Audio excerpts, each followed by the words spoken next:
Hi, good morning. Good morning.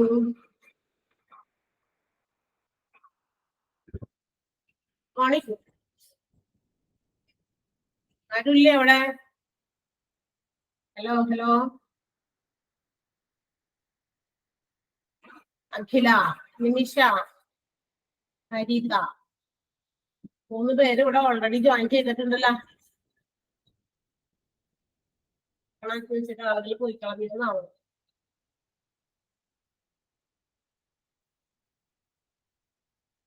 Hello, good morning.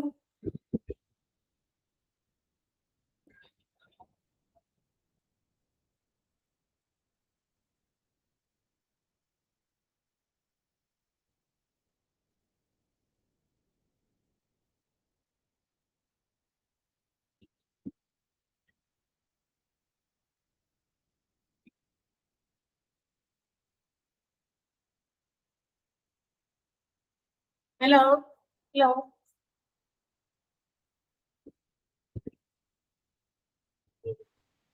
Hello, കേൾക്കണ്ടായിരുന്നോ ഞാൻ ഇത്ര ഗുഡ് മോർണിംഗ് ഒക്കെ പറഞ്ഞിട്ട്? ഇല്ല. ഇപ്പഴേ കേട്ടോളാ. ഞാന് ഓണാക്കി വെച്ചിരിക്കായിരുന്നു. കേട്ടില്ല. ഹലോ, മനസ്സിലായിട്ട് ഞാനേ ഓണാക്കിയിട്ട് കുറെ ഗുഡ് മോർണിംഗ് ഒക്കെ പറഞ്ഞു. അഖില, നിമിഷ, ഹരിത എന്ന് പറഞ്ഞ് ഞാൻ 3 പേരെ പേര് വിളിച്ചു. അഞ്ജിത ഇപ്പൊ ജോയിൻ ചെയ്തോളൂ. അപ്പൊ കേട്ടായിരുന്നോ ഞാൻ വിളിച്ചത്? ഇല്ല, ഞാൻ കേട്ടിരുന്നില്ല. ഇല്ലേ? നിങ്ങൾ അവിടെ തന്നെ ഉണ്ടോ? അതെ, ഇപ്പൊ ഹരിത മാത്രമേ ഞാൻ ഫോണ് ക്ലാസ് ഓപ്പൺ ആക്കി വെച്ചിട്ടാണ് അപ്പുറത്തേക്ക് പോയി.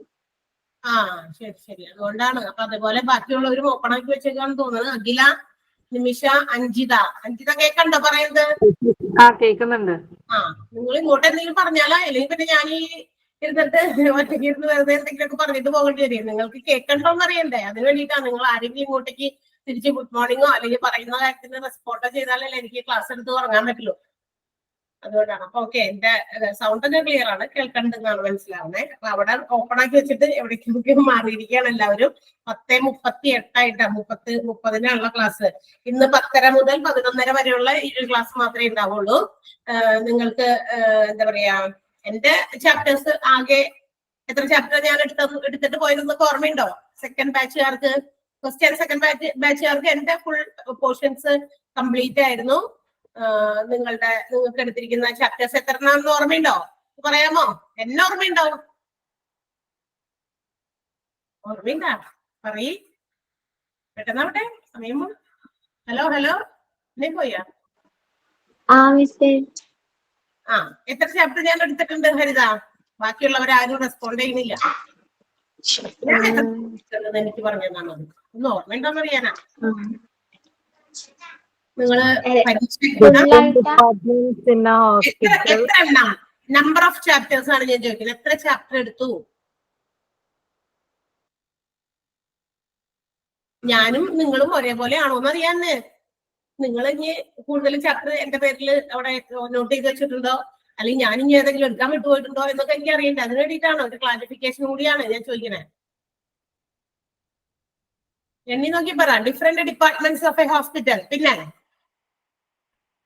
പിന്നെ ഏതാ ഞാൻ എടുത്ത ചാപ്റ്റർ? Nursing administration. പിന്നെ pharmacy. Then HRM, human resource management. അഞ്ചാമത്തെ പബ്ലിക് റിലേഷൻസ്. അപ്പൊ ഓക്കെ ആണല്ലോ. ഞാൻ 5 ചാപ്റ്ററുകളെ നിങ്ങൾക്ക് എടുത്തിട്ടുള്ളൂ. അപ്പൊ നിങ്ങൾക്ക് 5 ചാപ്റ്റർ, അതായത് 3 1 and 2 മൊഡ്യൂൾസിലെയും 3 and 4 മൊഡ്യൂൾസിലെ 2 ചാപ്റ്റേഴ്സ്, അങ്ങനെ 5 ചാപ്റ്ററെ ഞാൻ എടുത്തിട്ടുള്ളൂ. ഓക്കെ, ഇപ്പൊ ഞാൻ ഇവിടെ പറഞ്ഞിരിക്കുന്നത് നിങ്ങൾക്ക് ജിഷ ടീച്ചർ കംപ്ലീറ്റ് ചെയ്യാനിരിക്കുന്ന കുറച്ച് ചാപ്റ്റേഴ്സ് ഉണ്ടായിരുന്നു. കുറച്ച് ചാപ്റ്റേഴ്സ് ഉണ്ട് ടീച്ചറിന്റെ പേരില്. അപ്പൊ ടീച്ചർക്ക് കുറച്ച് എന്താ പറയാ, ഹസ്ബൻഡിന് ഇച്ചിരി വയ്യായികൊക്കെ വന്നതുകൊണ്ട് കുറച്ച് ദിവസത്തേക്ക് ഒരു ലീവ് ഉണ്ട്. നെക്സ്റ്റ് മെയ് തുടങ്ങിയുള്ള സമയത്ത് പുള്ളിക്കാരൻ ബാക്കിയുള്ളത് എടുത്തു തീർക്കും. അപ്പൊ അത്രയും സമയം നിങ്ങൾ വെറുതെ വിടാൻ പറ്റില്ലല്ലോ. അപ്പൊ ആ ഒരു കുറച്ച് ചാപ്റ്റേഴ്സ് ഞാൻ തന്നെ എനിക്ക് പറ്റുന്നത് ഞാൻ തീർക്കാം, ടീച്ചർ വരുന്നത് വരെ എന്ന് വിചാരിച്ചിട്ടാണ് ടീച്ചറിന്റെ ഒരു പോർഷൻസ് എടുക്കാൻ വേണ്ടിട്ട് വന്നേക്കുന്നത്. ഓക്കെ, അപ്പൊ നമ്മൾ ഇന്ന് എടുക്കാൻ പോകുന്നത് ആദ്യത്തെ ചാപ്റ്റർ, അതായത് ടീച്ചറിന്റെ ബാക്കി വെച്ചിരിക്കുന്ന എടുക്കാത്ത ചാപ്റ്ററിൽ വെന്റിലേറ്റർ എന്ന് പറയുന്ന ഒരു ചാപ്റ്റർ ഉണ്ട്. നിങ്ങളുടെ തന്നിരിക്കുന്ന നോട്ട്സിലെ 27th അല്ലെങ്കിൽ 30th അങ്ങനെയൊക്കെയാണ് ചാപ്റ്ററിന്റെ പേര്. നമ്പർ ഒന്നും നമുക്ക് ഇവിടെ ആവശ്യമില്ല. ചാപ്റ്റർ വെന്റിലേറ്റർ എന്ന് പറയുന്ന ഒരു ചാപ്റ്റർ ആണ് നമ്മൾ എടുക്കാൻ പോകുന്നത്. അതിന് മുമ്പ് ചോദിക്കട്ടെ, പരീക്ഷയൊക്കെ എല്ലാവരും നന്നായിട്ടൊക്കെ എഴുതിയല്ലോ? പല പല ക്ലാസ് റൂമിലാണല്ലോ നിങ്ങൾ എക്സാംസ് കൊടുത്തേ അല്ലെ? അപ്പൊ എക്സാംസ് ഒക്കെ നന്നായിട്ട് എഴുതിയോ? എഴുതാൻ പറ്റിയെന്ന് തോന്നുന്നുണ്ടോ? കുഴപ്പമില്ലാതെ എഴുതി. ഓക്കെ, അടുത്ത പരീക്ഷയ്ക്ക് കുഴപ്പമില്ലാന്നല്ല പറയണ്ടേ, നന്നായി എഴുതി എന്ന് തന്നെ പറയണം. അത് അങ്ങനെ ഒരു മറുപടിക്കാണ് ഞങ്ങൾ കാത്തിരിക്കണേ. അപ്പൊ നന്നായി എഴുതി. ഇതില് ഈ ബാച്ചില് രണ്ടിലും കൂടിയിട്ട് ആൻമരിയ എന്ന് പറയുന്ന ഒരു കുട്ടിക്കാണ് ഫുൾ മാർക്ക് കിട്ടിയിരിക്കുന്നത്. ആള് നമ്മളുടെ റെഗുലർ ആയിട്ട് ക്ലാസ്സിൽ നമ്മൾ കാണാറില്ല, പക്ഷെ വിത്തിൻ ദ ടൈമും അതുപോലെ തന്നെ ഫുൾ മാർക്കും നേടിയത് ആൻമരിയാണ്. പിന്നെ ഒരു 57 മാർക്ക് വാങ്ങിച്ച ആരുണ്ട്. അപ്പൊ അവിടേക്കൊക്കെ എത്താനായിട്ട് ബാക്കിയുള്ളവർ ശ്രമിക്കുക. അപ്പൊ ആൻമരിയക്ക് കൺഗ്രാറ്റുലേഷൻസ്. ആൻമരിയ ഇപ്പൊ ക്ലാസ്സിൽ ഇല്ലെങ്കിലും ആൻമരിയ റെക്കോർഡഡ് ക്ലാസ് കാണുമ്പോ ഒന്ന് കേട്ടേക്കാം. നന്നായിട്ട് എഴുതിയിട്ടുണ്ട്, അതുകൊണ്ടാണ് പഠിച്ചിട്ടുണ്ട്, അതുകൊണ്ടാണ് അവർക്ക് അത്രയും മാർക്ക് കിട്ടിയത്. അതുപോലെ ആകാനായിട്ട് എല്ലാവരും നോക്കാട്ടാ. അപ്പൊ നമ്മൾ ഇനി വരുന്ന എക്സാം നമുക്ക് അറിയാലോ, എല്ലാം കൂടി ഒരുമിച്ചുള്ള എക്സാംസ് ഒക്കെ ആയിരിക്കും. അപ്പൊ അതിനനുസരിച്ച് ടോപ്പിക്സ് കൂടുതലുണ്ടാവും. വെറുതെ 3 and 4 മാത്രം എക്സാം എടുത്തപ്പോഴാണ് നിങ്ങളുടെ ആ ഒരു റിസൾട്ട് അങ്ങനെ വന്നത്. അപ്പൊ ഹോൾ ചാപ്റ്റേഴ്സ് ഉൾപ്പെടുന്ന എക്സാം വരുമ്പോൾ കുറച്ചും കൂടി കൂടുതൽ കാര്യങ്ങൾ നിങ്ങൾക്ക് വായിച്ച് പഠിച്ച് മനസ്സിലാക്കാനുണ്ട്. അപ്പൊ അത് വായിച്ച് തന്നെ മനസ്സിലാക്കി പഠിക്കുക. തന്നിരിക്കുന്ന ക്വസ്റ്റ്യൻസ് എന്തെങ്കിലും നിങ്ങൾ റെഫർ ചെയ്താൽ മതി. ഓരോ ചാപ്റ്ററും 1-2 പ്രാവശ്യം വായിച്ചു നോക്കുക. എന്നിട്ട് അതിനകത്ത് ആ ചാപ്റ്ററിൽ വരുന്ന ക്വസ്റ്റ്യൻസ് നിങ്ങൾ മോക്ക് ടെസ്റ്റിലെയും നമ്മുടെ എക്സ്ട്രാ ക്ലാസ്സിൽ തരുന്ന ക്വസ്റ്റ്യൻസ് ഒന്ന് നിങ്ങൾ പഠിക്കുക. അത്രേ ഉള്ളൂ കാര്യം. അങ്ങനെയാണെങ്കിൽ നിങ്ങൾക്ക് കറക്റ്റ് ആയിട്ടൊക്കെ നല്ല മാർക്കൊക്കെ വാങ്ങിക്കാൻ പറ്റും. ഒരു 50 above മാർക്ക് എല്ലാവരും തന്നെ വാങ്ങിക്കാൻ നോക്കാട്ടാ. നമ്മൾ എന്തായാലും ഒരു കാര്യത്തിന് വേണ്ടി ഇറങ്ങി പുറപ്പെട്ടില്ലേ, അപ്പൊ പിന്നെ അതിന് വേണ്ടിയിട്ട് ശ്രമിക്കുക എല്ലാവരും. അപ്പൊ നമുക്ക് അടുത്ത ക്ലാസ്സിലേക്ക് പോകാം. അപ്പൊ ആൻമരിയ ഓൾ ദി ബെസ്റ്റ്. അടുത്ത പരീക്ഷയ്ക്ക് ഇതേപോലെ തന്നെ മാർക്കുകളൊക്കെ വാങ്ങിയിട്ട് ആൻമരിയയുടെ ഒപ്പം എത്താനായിട്ട് എല്ലാവരും ശ്രമിക്കുക. ഓക്കെ, അപ്പൊ വെന്റിലേറ്റർ കേട്ടിട്ടുണ്ടോ? എന്താണ് വെന്റിലേറ്റർ? നമ്മള് അധികം നമ്മൾ പോയി യൂസ് ചെയ്യാത്തൊരു സംഭവമാണ് അല്ലെ? എന്നാൽ ചില ആളുകൾക്ക് അത് എക്സ്പീരിയൻസ് ചെയ്യേണ്ട അവസ്ഥകൾ വളരെ അല്ലെ അത്ര ക്രിട്ടിക്കൽ ആയിട്ടുള്ള ഒരു സ്റ്റേജിലായിരിക്കും നമ്മൾ എന്താ പറയാ വെന്റിലേഷൻ എന്ന് പറയുന്ന ഒരു രീതിയിലേക്ക് ആ ഒരു സേവനം നമുക്ക് ആവശ്യപ്പെടേണ്ടി വരിക. അപ്പൊ എന്തായിരിക്കും അത്? വെന്റിലേഷൻ എന്ന് പറയുന്നത് എന്തിനു വേണ്ടിയിട്ടുള്ളതായിരിക്കും? നമ്മൾ കേട്ടിട്ട് നമ്മൾ അനുഭവിച്ചറിഞ്ഞിട്ടില്ലെങ്കിൽ എക്സ്പീരിയൻസ് ചെയ്തിട്ടില്ലെങ്കിലും അത് എന്താ പറയാ എന്താണ് വെന്റിലേറ്റർ എന്ന് കേൾക്കുമ്പോൾ നമ്മുടെ മനസ്സിലേക്ക് ഓടി വരുന്നത് എന്തൊരു ചിത്രമായിരിക്കും, അല്ലെങ്കിൽ എന്താണെന്നാണ് നിങ്ങൾ മനസ്സിലാക്കിയിരിക്കുന്നത്? അറിയില്ല, ആർക്കും അറിയില്ല. വെന്റിലേഷൻ എന്ന് കേട്ടത് വെന്റിലേറ്റർ അതെ, ലൈഫ് ത്രെട്ടനിങ് ആയിട്ട്, അതായത് ഭയങ്കര ഇന്റൻസീവ് കെയർ ഒക്കെ ആവശ്യമുള്ള, ഇത് മാത്രമല്ല ലങ്സ് മര്യാദയ്ക്ക് പ്രോപ്പറായിട്ട് വർക്ക് ചെയ്യാത്ത, അതായത് ശ്വാസം എടുക്കാൻ സ്വന്തമായിട്ട് പറ്റാത്ത ആളുകൾക്ക് ഒരു എന്താ പറയാ ഓക്സിജനേറ്റ് കൊടുക്കാൻ വേണ്ടിയിട്ട്, അല്ലെങ്കിൽ അവരെ കറക്റ്റ് ആയിട്ട് അവരുടെ ലങ്സ് പ്രവർത്തിപ്പിക്കാനൊക്കെ വേണ്ടിയിട്ട്, അല്ലെങ്കിൽ എയർ കൊടുക്കാൻ ശ്വാസം വളരെ പ്രോപ്പറായിട്ട് പോകാത്ത, റെസ്പിറേറ്ററി സിസ്റ്റം കറക്റ്റ് ആയിട്ട് വർക്ക് ചെയ്യാത്ത ആളുകൾക്ക് എന്താ പറയാ ഒരു സപ്പോർട്ട് ആയിട്ട് അവരെ ലൈഫ് സേവിങ്ങിന് വേണ്ടിയിട്ടുള്ള ഒരു മെഷീൻ ആണ് നമ്മുടെ വെന്റിലേറ്റർ എന്ന് പറയുന്നത്. അപ്പൊ വെന്റിലേറ്റർ എന്ന് പറയുന്ന ചാപ്റ്റർ ആണ് നമ്മൾ പഠിക്കാൻ പോകുന്നത്. ഏതൊക്കെ സമയത്താണ് ഈ വെന്റിലേഷൻ ഉപയോഗിക്കുന്നത് എന്നുള്ളതും, എന്താണ് വെന്റിലേഷൻ, ഏതൊക്കെ സമയത്താണ് ഇത് ഉപയോഗിക്കേണ്ടി വരിക, പിന്നെ സർജറിയുടെ സമയത്ത് വെന്റിലേറ്റർ എങ്ങനെയാണ് ഉപയോഗിക്കേണ്ടത് എന്നുള്ളത്, പിന്നെ നമ്മളുടെ എയർ വേസ് ഏതൊക്കെയാണ്, അതായത് ശ്വാസം പോകുന്ന ആ വഴികൾ, അതിന്റെ വേസ് ഏതൊക്കെയാണ്, പാസേജ്, ബെനിഫിറ്റുകൾ എന്തൊക്കെയാണ് ഈ വെന്റിലേഷൻ എന്ന് പറയുന്നത് കൊണ്ട് ഉപയോഗിക്കുന്നത് കൊണ്ടുണ്ടാകുന്ന നേട്ടം എന്തൊക്കെയാണ്, അങ്ങനെ കുറെ കാര്യങ്ങളൊക്കെയാണ്. പിന്നെ വെന്റിലേറ്റേഴ്സ് യൂസ് ചെയ്യുന്നത് കൊണ്ടുള്ള റിസ്കുകൾ എന്തെങ്കിലും ഉണ്ടോ, അതെന്തൊക്കെയാണ്, അങ്ങനെ കുറച്ച് കാര്യങ്ങൾ. വളരെ ചെറിയൊരു ചാപ്റ്റർ ആണ്. 2 ദിവസം കൊണ്ട് നമുക്ക് തീർക്കാൻ പറ്റുന്ന, 2 മണിക്കൂർ കിട്ടിക്കഴിഞ്ഞാൽ നമുക്ക് തീർക്കാൻ പറ്റുന്ന ഒരു ചാപ്റ്റർ ആണ്. ഓക്കെ, അപ്പൊ നമുക്ക് ഇന്നത്തെ കാര്യം ഓർത്തിരിക്കുക. 10 മുതൽ 11 വരെ ക്ലാസ് ഉള്ളൂ കേട്ടോ. 1 hour ക്ലാസ്സേ ഉള്ളൂ ഇന്ന്. അപ്പോ അതുകൊണ്ട് നമ്മുടെ ഈ ഒരു ക്ലാസ് കഴിയുമ്പോൾ നിങ്ങൾക്ക് ലീവ് ചെയ്യാവുന്നതാണ്. അത്രയും ഓർത്തിരിക്കാം. അപ്പൊ എന്താണ് വെന്റിലേറ്റർ? വെന്റിലേറ്റർ എന്ന് പറയുന്നത് എന്താ? വെന്റിലേറ്റർ എന്ന് പറയുന്നത് മെഡിക്കൽ വെന്റിലേറ്റർ എന്ന് പറയുന്നത് it's an equipment which assist the lungs to work, അല്ലെ? നമ്മുടെ ലങ്സിനെ വർക്ക് ചെയ്യിപ്പിക്കുന്ന ഒരു മെഷീൻ ആണ്, അല്ലെ? ഒരു മെഷീൻ, ഒരു എക്യുപ്മെന്റ് ആണ് നമ്മളുടെ മെഡിക്കൽ വെന്റിലേറ്റർ എന്ന് പറയുന്നത്.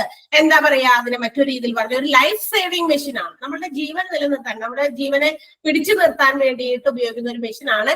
If the patient is in a condition that makes hard to breathe properly, വളരെ പ്രോപ്പർ ആയിട്ട്, നമുക്കറിയാലോ ഒരു ബ്രീത്തിങ്ങിന്റെ ആ ഒരു റേറ്റ് ഒക്കെ ഉണ്ട്, അത് കറക്റ്റ് ആയിട്ട് ഇല്ലാത്ത ആളുകൾക്ക്, അത് ഭയങ്കര ഡിഫിക്കൽട്ടി അനുഭവപ്പെടുന്ന ആൾക്കാർ, ഈ ബ്രീത്തിങ് സമയത്ത് പ്രോബ്ലംസ് അനുഭവപ്പെടുന്ന ആളുകൾക്ക് അവരുടെ ആ ഒരു ബ്രീത്തിങ്ങിനെ പ്രോപ്പർ ആക്കാൻ വേണ്ടിയിട്ട് ഉപയോഗിക്കുന്ന ഒരു ലൈഫ് സേവിങ് മെഷീൻ ആണ് എന്ന് നമുക്ക് പറയാം, അല്ലെ? മാത്രമല്ല ചിലപ്പോഴും ചില ആളുകൾക്ക് ബ്രീത്ത് പ്രോപ്പർ ആയിട്ട് വരില്ല എന്ന് മാത്രമല്ല, പേഴ്സൺസ് ഹു കനോട്ട് ബ്രീത്ത്, അതായത് ബ്രീത്തിങ് പോലും വരാത്ത, അതായത് ശ്വാസം ഒട്ടും തന്നെ എടുക്കാൻ പറ്റാത്ത ആളുകൾക്കും അവരുടെ ലൈഫ് സേവിങ് മെഷീൻ ആയിട്ട് നമുക്ക് എന്ത് പറയാം? വെന്റിലേറ്റർ എന്ന് പറയാം. അപ്പൊ വെന്റിലേറ്റർ എന്താണെന്ന് വെച്ച് കഴിഞ്ഞാൽ ഒരു എക്യുപ്മെന്റ് ആണ്, ലങ്സിനെ പ്രോപ്പർ ആയിട്ട് വർക്ക് ചെയ്യിപ്പിക്കാൻ വേണ്ടി ഉപയോഗിക്കുന്ന മെഷീൻ ആണെന്ന് പറയാം. മാത്രമല്ല ലൈഫ് സേവിങ് മെഷീൻ ആണ് if the patient is in a condition that makes hard to breathe properly and also when they cannot breathe, even അവർക്ക് ബ്രീത്ത് എടുക്കാൻ പറ്റാത്ത സമയത്തും ബ്രീത്തിങ്ങിന് പ്രോബ്ലം വരുന്ന സമയത്തും ഡിഫിക്കൽട്ടി വരുന്ന സമയത്തും ഉപയോഗിക്കാവുന്ന ഒരു ലൈഫ് സേവിങ് മെഷീൻ ആണ് വെന്റിലേറ്റർ എന്ന് പറയാം. ഇനി വെന്റിലേറ്റർ എന്താ ചെയ്യുന്നത്? അങ്ങനെയാണെങ്കിൽ ഇത് മെഷീൻ അവിടെ വെറുതെ കൊണ്ടെന്ന് വെച്ച് കഴിഞ്ഞാൽ പറ്റില്ല. അത് മെഷീൻ, അത് നമുക്കറിയാം, അത് എന്താ പറയാ, ആളുകളുടെ പേഷ്യൻസിന്റെ ആ ഒരു ഇതിലേക്ക്, അവർക്ക് ആ ഒരു എയർ പാസേജിന് വേണ്ടിയിട്ട് ലങ്സ് പ്രോപ്പർ ആയിട്ട് വർക്ക് ചെയ്യണമെങ്കിൽ അത് ഫിറ്റ് ചെയ്യണം, അല്ലെ? ആളുകളിലേക്ക്, പേഷ്യൻസിലേക്ക് ഫിറ്റ് ചെയ്ത് കൊടുക്കും. അങ്ങനെ വെന്റിലേറ്റർ എന്താ ചെയ്യുക? അവിടെ പ്രവർത്തിക്കുന്നത്, ഫംഗ്ഷൻ ചെയ്യുന്നത് എന്താണ്? It helps to pump air in and out, നമ്മളുടെ ലങ്സിലേക്ക് എയറിനെ കടത്തിവിടാനും അത് പുറത്തേക്ക് എടുക്കാനും വേണ്ടിയിട്ട്, അങ്ങനെ വരുമ്പോൾ എന്ത് പറ്റും? ഓക്സിജൻ, ആവശ്യത്തിന് വേണ്ടത്ര ഓക്സിജൻ നമ്മുടെ ശരീരത്തിലേക്ക് കിട്ടാൻ വേണ്ടിയിട്ട്. അപ്പൊ ലങ്സ് പ്രോപ്പർ ആയിട്ട് വർക്ക് ചെയ്യാത്ത സമയത്ത് ബ്രീത്തിങ് പ്രോബ്ലംസ് അനുഭവപ്പെടുന്നവർക്ക്, അല്ലെങ്കിൽ ബ്രീത്തിങ് പറ്റുന്നില്ല എന്നുള്ളവർക്ക് വേണ്ടി മാത്രം ലൈഫ് സേവിംഗ് ആയിട്ടുള്ള ഒരു മെഷീൻ ആണ് നമുക്ക് വെന്റിലേറ്റർ എന്ന് പറയാം. Ventilator helps to pump air in and out, അതായത് so that it can provide oxygen, ആവശ്യത്തിന് വേണ്ട ഓക്സിജൻ പ്രൊവൈഡ് ചെയ്യാനായിട്ട്, നമ്മുടെ ബോഡിക്ക് ആവശ്യത്തിന് വേണ്ടിയിട്ടുള്ള, ലങ്സിലേക്ക് ആവശ്യത്തിന് വേണ്ടിയിട്ടുള്ള ഓക്സിജൻ റിക്വയർമെന്റ് സാറ്റിസ്ഫൈ ചെയ്യാൻ വേണ്ടിയിട്ടാണ് നമ്മൾ വെന്റിലേഷൻ സാധാരണയായിട്ട് ഉപയോഗിക്കുക. ഇനി അതിന് വേണ്ടിയിട്ട് എന്താ ചെയ്യുക? Patients may wear befitting mask, അതായത് ഒരു മാസ്ക്, അത് ബിഫിറ്റിംഗ് എന്ന് പറഞ്ഞാൽ മീൻസ് അതിന്റെ അർത്ഥം അനുയോജ്യമായത്, യോജിച്ചത്, സ്യൂട്ടബിൾ ആയിട്ടുള്ള ഒരു മാസ്കിന്റെ സഹായത്തോടെയാണ് ഈ വെന്റിലേഷൻ ലങ്സിലേക്ക് കൊടുക്കുന്നത്. മനസ്സിലായോ? അപ്പൊ ഒരു മാസ്ക് എന്താ പറയാ ഫിറ്റ് ചെയ്യും, അത് പേഷ്യന്റിന്റെ ആ ഒരു ഇതിന് അനുസരിച്ചുള്ള ഫിറ്റ് ചെയ്യുന്ന രീതിയിലുള്ള അനുയോജ്യമായ സ്യൂട്ടബിൾ ആയിട്ടുള്ള മാസ്ക് ആണ് ഫിറ്റ് ചെയ്യുന്നത് ടു ഗെറ്റ് ഓക്സിജൻ. അതിനുശേഷം വെന്റിലേറ്ററിന്റെ സഹായത്തോടെ എന്ത് ചെയ്യുന്നു? ലങ്സിലേക്ക് ഈ എയർ പാസേജ് നടക്കുന്നു. ഇനി if the patient's condition is more critical, നോക്കേ, അതാണ് പറഞ്ഞത്. ഇപ്പൊ ഇനി കൂടുതൽ ക്രിട്ടിക്കൽ ആയിട്ടുള്ള ഒരു പേഷ്യന്റ് ആണ് എന്നുണ്ടെങ്കിൽ എന്ത് പറ്റും? ബ്രീത്തിങ് ട്യൂബ് അവർക്ക് പ്രസ് ചെയ്ത് കൊടുക്കും down to the throats to supply lungs with oxygen. ഈ ബ്രീത്തിങ്ങിൽ ചിലപ്പോൾ ആളുകൾക്ക് പറ്റില്ല, അപ്പൊ ഇവിടെ ത്രോട്ടിന്റെ അവിടെ നമ്മളുടെ അവിടേക്കാണ് ഒരു എന്താ പറയാ ഒരു ട്യൂബ് ലൈക്ക് ഒരു സാധനമാണ്, അത് പ്രസ് ചെയ്ത് ഉള്ളിലേക്ക് വെച്ചിട്ട് ത്രോട്ടിലൂടെ ആയിരിക്കും ഓക്സിജൻ ലങ്സിലേക്ക് പാസ് ചെയ്ത് കൊടുക്കുന്നത്, അത് വെന്റിലേഷന്റെ സഹായത്തോടെ. അപ്പൊ ഈ ഒരു ലൈഫ് സേവിങ് മെഷീൻ ആയിട്ടാണ് വെന്റിലേറ്റർ പ്രവർത്തിക്കുന്നത്. അത് കൂടുതൽ ആളുകളിലും അതുപോലെ ലങ്സുമായിട്ട് ബന്ധപ്പെട്ട എന്താ പറയാ കാര്യങ്ങൾ, ബ്രീത്തിങ് പ്രോബ്ലംസ്, ബ്രീത്ത് ചെയ്യാൻ പറ്റാത്തവർക്ക് oxygen in and out pass ചെയ്യാനൊക്കെ വേണ്ടിയിട്ട്, എയർ പാസേജിന് വേണ്ടിയിട്ടുള്ള ഒരു പ്രോസസ്സാണ് നമ്മുടെ വെന്റിലേഷൻ പ്രോസസ് എന്ന് പറയുന്നത്. അപ്പൊ വെന്റിലേറ്റർ എന്ന് മാത്രമല്ല, ഇതിന് മറ്റു രണ്ട് പേരുകൾ കൂടിയുണ്ട്. ബ്രീത്തിങ് മെഷീൻ എന്ന് പേരുണ്ട്, മെക്കാനിക്കൽ വെന്റിലേഷൻ എന്ന് പറയുന്നത്. മെഷീന്റെ സഹായത്തോടെ ആയതുകൊണ്ടാണ് മെക്കാനിക്കൽ വെന്റിലേഷൻ എന്ന് പറയുന്നത്. അപ്പൊ മറ്റു രണ്ട് പേരുകൾ എന്താണ് വെന്റിലേറ്ററിന് എന്ന് ചോദിച്ചു കഴിഞ്ഞാൽ എന്ത് പറയും നമ്മള്? വെന്റിലേറ്ററിന്റെ അതർ ടു പറയാം, breathing machine and mechanical machine എന്ന് പറയും, അല്ലെ? അപ്പൊ ഇത്രയാണ് ഈ ഒരു പാരഗ്രാഫ് ഇൻട്രൊഡക്ഷൻ പറഞ്ഞത്. വെന്റിലേറ്ററിനെ കുറിച്ചിട്ടുള്ള ഒരു ചെറിയ ഒരു നോട്ട്, അല്ലെങ്കിൽ എന്താണ് വെന്റിലേറ്റർ എന്ന് ചോദിച്ചു കഴിഞ്ഞാൽ നമുക്കതൊരു എക്യുപ്മെന്റ് ആണ് for which assist the lungs to work, lungs work ചെയ്യാൻ വേണ്ടി സഹായിക്കുന്ന ഒരു മെഷീൻ ആണെന്ന് പറയാം. ഒരു ലൈഫ് സേവിംഗ് മെഷീൻ ആണ് to the patients who are in a condition to breathe difficulty, അതായത് വളരെ ബുദ്ധിമുട്ടി ബ്രീത്ത് ചെയ്യുന്നവർക്കും, and those who can't breathe, even breathe എടുക്കാൻ പറ്റാത്ത പറ്റാത്തവർക്കും അവരുടെ ലൈഫ് സേവിങ് ആയിട്ടുള്ള ഒരു മെഷീൻ ആണ് നമുക്ക് വെന്റിലേറ്റർ. അങ്ങനെ രണ്ട് എന്താ പറയാ ഒരേപോലെയുള്ള രണ്ട് സെന്റൻസുകളാണ് വെന്റിലേറ്ററിന് വേണ്ടി കൊടുത്തിരിക്കുന്നത്. വെന്റിലേറ്റർ എന്താണ് ഹെൽപ്പ് ചെയ്യുന്നത്? It helps to pump air in and out അല്ലെ. അവര് നമ്മുടെ ലങ്സിൽ നിന്നും അകത്തേക്കും പുറത്തേക്കും എയർ പാസ് ചെയ്യാൻ വേണ്ടിയിട്ടും, so that the body gets enough oxygen, അത് വേണ്ട ഓക്സിജൻ അതനുസരിച്ച് ബോഡിക്കും ലങ്സിനും ഒക്കെ കിട്ടുന്നു എന്നുള്ളതാണ് അതുകൊണ്ടുള്ള ഒരു ഉപയോഗം എന്ന് പറയുന്നത്. പേഷ്യൻസിന് they have to be ventilated. എങ്ങനെയാണ് പേഷ്യൻസിന് വെന്റിലേഷൻ കൊടുക്കുന്നത്? By the use of a fitting mask. ഒരു യോജിച്ച ഒരു സ്യൂട്ടബിൾ ആയിട്ടുള്ള അവർക്ക് പേഷ്യൻസിന് സ്യൂട്ടബിൾ ആയിട്ടുള്ള ഒരു മാസ്ക് ഉപയോഗിച്ചിട്ടാണ് ഓക്സിജൻ വെന്റിലേഷൻസിലൂടെ അവർക്ക് ലങ്സിലേക്ക് പ്രൊവൈഡ് ചെയ്യുന്നത്. പേഷ്യൻസിന്റെ കണ്ടീഷൻ വളരെ മോർ എന്താ പറയാ ക്രൂഷ്യൽ സ്റ്റേജിലാണെങ്കിൽ, ഭയങ്കര ക്രിട്ടിക്കൽ ആയിട്ടുള്ള സ്റ്റേജിലാണ്. ഈവൻ ഈ എന്താ പറയാ ഒട്ടും തന്നെ സാധാരണ ശ്വാസം എടുക്കുന്ന രീതിയിൽ മൂക്കിലൂടെയൊക്കെ വെന്റിലേഷൻ കൊടുക്കാൻ പറ്റിയില്ല എങ്കിൽ ഒരു breathing tube will be pressed to the throat. ആ ഒരു ത്രോട്ടിലേക്ക് ഒരു ബ്രീത്തിങ് ട്യൂബ് പ്രസ് ചെയ്തിട്ട് ഓക്സിജൻ അവിടെ ലങ്സിലേക്ക് എത്തിക്കുന്നത്. And ventilator has 2 other names. അതിന് രണ്ട് സിനോണിമസ് ആയിട്ടുള്ള രണ്ട് പേരുകളുണ്ട്, ബ്രീത്തിങ് മെഷീൻ എന്നും മെക്കാനിക്കൽ വെന്റിലേഷൻ എന്നും. Any doubts in that? ആ പാരഗ്രാഫിൽ എന്തെങ്കിലും സംശയം ഉണ്ടോ? ഇല്ലല്ലോ, സൗണ്ട് ഇല്ല എല്ലാവർക്കും. ആരൊക്കെയോ റിപ്ലൈ തന്നോണ്ടിരുന്നു. പോവല്ലേ നിങ്ങള്? ഒരാളെങ്കിലും എന്തെങ്കിലും മറുപടി പറയും. അതെന്താന്നോ, നിങ്ങൾ മറുപടി പറയാതിരിക്കുമ്പോ എന്റെ സൗണ്ട് കേൾക്കാത്തത് കൊണ്ടാണ് മറുപടി വരാത്തതെന്നായിരിക്കും എന്റെ ഡൗട്ട്. ലേറ്റ് ആയിട്ടാ കേറിയത്, എന്നാലും കുറച്ച് ഭാഗം കേട്ടു. കുറച്ച് ഭാഗം കേട്ടുള്ള കേട്ടുള്ളൂ. അപ്പൊ ഞാൻ ഒന്നും കൂടി വീണ്ടും ഈ എടുത്ത് ഒരുവിധം ടോപ്പിക്ക് അവിടെ തീർക്കുമ്പോ വീണ്ടും ഒന്നുകൂടി മോളിൽ നിന്ന് പറഞ്ഞു വരാം കേട്ടാ. ബാക്കിയുള്ള എന്തായാലും കേൾക്കണ്ടല്ലോ, ഞാനത് ആളുകൾ കേൾക്കണ്ടോ എന്നറിയാൻ വേണ്ടിട്ട് ചോദിച്ചതാണ്. ഇനി എന്തൊക്കെയാണ് some of the health conditions that may require ventilation? ഈ വെന്റിലേഷൻ അല്ലെങ്കിൽ വെന്റിലേറ്ററിന്റെ ഹെൽപ്പ് വേണ്ടി വരുന്ന സിറ്റുവേഷൻസ് എന്തൊക്കെയാണ് എന്നാണ് നമ്മൾ ഇനി പഠിക്കാൻ പോണത്. എപ്പോഴൊക്കെയാണ് ഈ വെന്റിലേഷൻ പ്രോസസ്സ് പ്രൊവൈഡ് ചെയ്യുന്നത് പേഷ്യൻസിന്? അപ്പൊ ഡിഫറെന്റ് ഹെൽത്ത് കണ്ടീഷൻസിൽ നമുക്ക് വെന്റിലേഷൻ പ്രോസസ്സ് അല്ലെങ്കിൽ വെന്റിലേഷൻ മെഷീൻ ഉപയോഗിക്കേണ്ടി വരും. അത് ബ്രീത്തിങ്ങിലാണ് കൂടുതലായിട്ട് നമ്മൾ ഉപയോഗിക്കുക. സച്ചാസ് എന്തൊക്കെയാണ് ആ ബ്രീത്തിങ് റിലേറ്റഡ് ആയിട്ടുള്ള വെന്റിലേഷൻ യൂസ് ചെയ്യേണ്ട സിറ്റുവേഷൻസ് എന്നാണ് ഇനി പോയിന്റ് ആയിട്ട് ഓരോന്ന് പറഞ്ഞേക്കണേ. അക്യൂട്ട് റെസ്പിറേറ്ററി ഡിസീസസ് അല്ലെങ്കിൽ ഡിസ്ട്രസ് സിൻഡ്രോം, അതായത് ARDS എന്നാണ് അതിന്റെ short form. Acute respiratory distress syndrome എന്നാണ് കേട്ടോ. അതൊരു ലൈഫ് ത്രെട്ടനിങ് ആയിട്ടുള്ള ഒരു ലങ് ഇഞ്ചുറി ആണ്. അത് എന്താന്ന് പറഞ്ഞിട്ടുണ്ടെങ്കിൽ നമ്മളുടെ എന്തെങ്കിലും തരത്തിലുള്ള ഫ്ലൂയിഡുകളില്ലേ ലങ്സിലേക്ക് ലീക്ക് ചെയ്യേണ്ടി വരുമില്ലേ, ലീക്ക് ചെയ്ത് പോകുക. നമ്മുടെ ലങ്സിലേക്ക് ഏതെങ്കിലും തരത്തിലുള്ള ഫ്ലൂയിഡ്, ബോഡി ഫ്ലൂയിഡ്സ് ഏതെങ്കിലും ലങ്സിലേക്ക് ഇങ്ങനെ എന്താ പറയാ ലീക്ക് ചെയ്യാന്ന് പറഞ്ഞാൽ എന്താ പറയാ, ലീക്ക് ചെയ്യാന്ന് പറഞ്ഞു കഴിഞ്ഞാൽ മലയാളത്തിൽ എന്ന് പറയും ചോർന്ന് അല്ലെ, അതന്നെ ചോർന്ന് ലങ്സിലേക്ക് കടന്നു വരുന്ന ഒരു അവസ്ഥ. അതിനെയാണ് നമ്മൾ ARDS എന്ന ഷോർട്ട് ഫോമില് അക്യൂട്ട് റെസ്പിറേറ്ററി ഡിസ്ട്രസ് സിൻഡ്രോം. അത്തരം അവസ്ഥയിലായിട്ടുള്ള പേഷ്യൻസിന് ഈ ഒരു വെന്റിലേഷൻ ചിലപ്പോൾ പ്രൊവൈഡ് ചെയ്യേണ്ടി വരും എന്നുള്ളതാണ്. പിന്നെ അടുത്ത സിറ്റുവേഷൻ എന്ന് പറയുന്നത് chronic obstructive pulmonary disease, COPD എന്ന് പറയുന്നത് മറ്റൊരു സാഹചര്യമാണ്. അവിടെയും അത്തരം സിറ്റുവേഷൻസിൽ അത്തരം ഡിസീസസുമായിട്ട് വരുന്ന ആളുകളെയും വെന്റിലേറ്റഡ് ആക്കേണ്ടി വരും. COPD എന്ന് പറഞ്ഞാൽ ക്രോണിക് ഒബ്സ്ട്രക്റ്റീവ് പൾമനറി ഡിസീസ് ആണ്.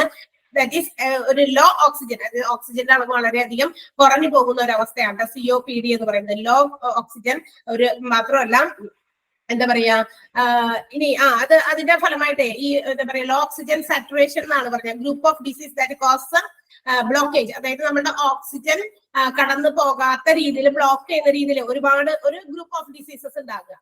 ഓക്സിജനെ കടത്തിവിടാത്ത രീതിയിൽ ബ്ലോക്ക് ചെയ്തുകൊണ്ട് ഒരുപാട് രോഗങ്ങൾ ഇങ്ങനെ വരിക. അതാണ് ഉദ്ദേശിക്കുന്നത് ക്രോണിക് ഒബ്സ്ട്രക്റ്റീവ് പൾമനറി ഡിസീസ് അല്ലെങ്കിൽ COPD എന്ന് പറയാം. അന്നേരം നമ്മുടെ ലങ്സിൽ ഓക്സിജന്റെ ലെവൽ വളരെയധികം കുറഞ്ഞു പോകും. കാരണം എന്താ, അവിടെ ബ്ലോക്ക് ചെയ്ത് നിർത്തിയേക്കാണ്. ഒരുപാട് രോഗങ്ങളുടെ ഒരു ഇതുകൊണ്ട് ചില രോഗങ്ങളൊക്കെ നമ്മുടെ ശരീരത്തിലേക്ക് ലങ്സിനെയൊക്കെ നന്നായിട്ട് ബാധിക്കും. അപ്പൊ ഓക്സിജൻ ലെവല് വളരെയധികം കുറഞ്ഞു പോകും. അങ്ങനെ ഒരു സിറ്റുവേഷൻ വന്നാൽ COPD എന്നാണ് നമ്മൾ വിളിക്കുക, ക്രോണിക് ഒബ്സ്ട്രക്റ്റീവ് പൾമനറി ഡിസീസ് എന്ന് പറയുന്നത്.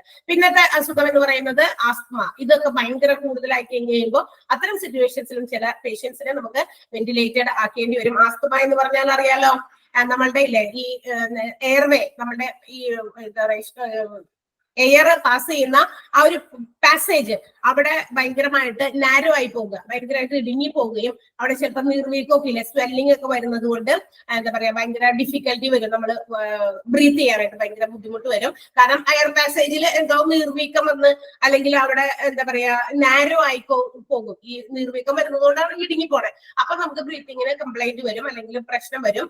അതുകൊണ്ട് തന്നെ വീസിങ് സൗണ്ട് വരും. ഒരു വീസിങ് സൗണ്ട് നമ്മൾ ഈ വിസിൽ ഊതുന്ന പോലെ ശ്വാസം എടുക്കുമ്പോൾ ചെറുതായിട്ട് സൗണ്ടുകളൊക്കെ വരും അല്ലെ.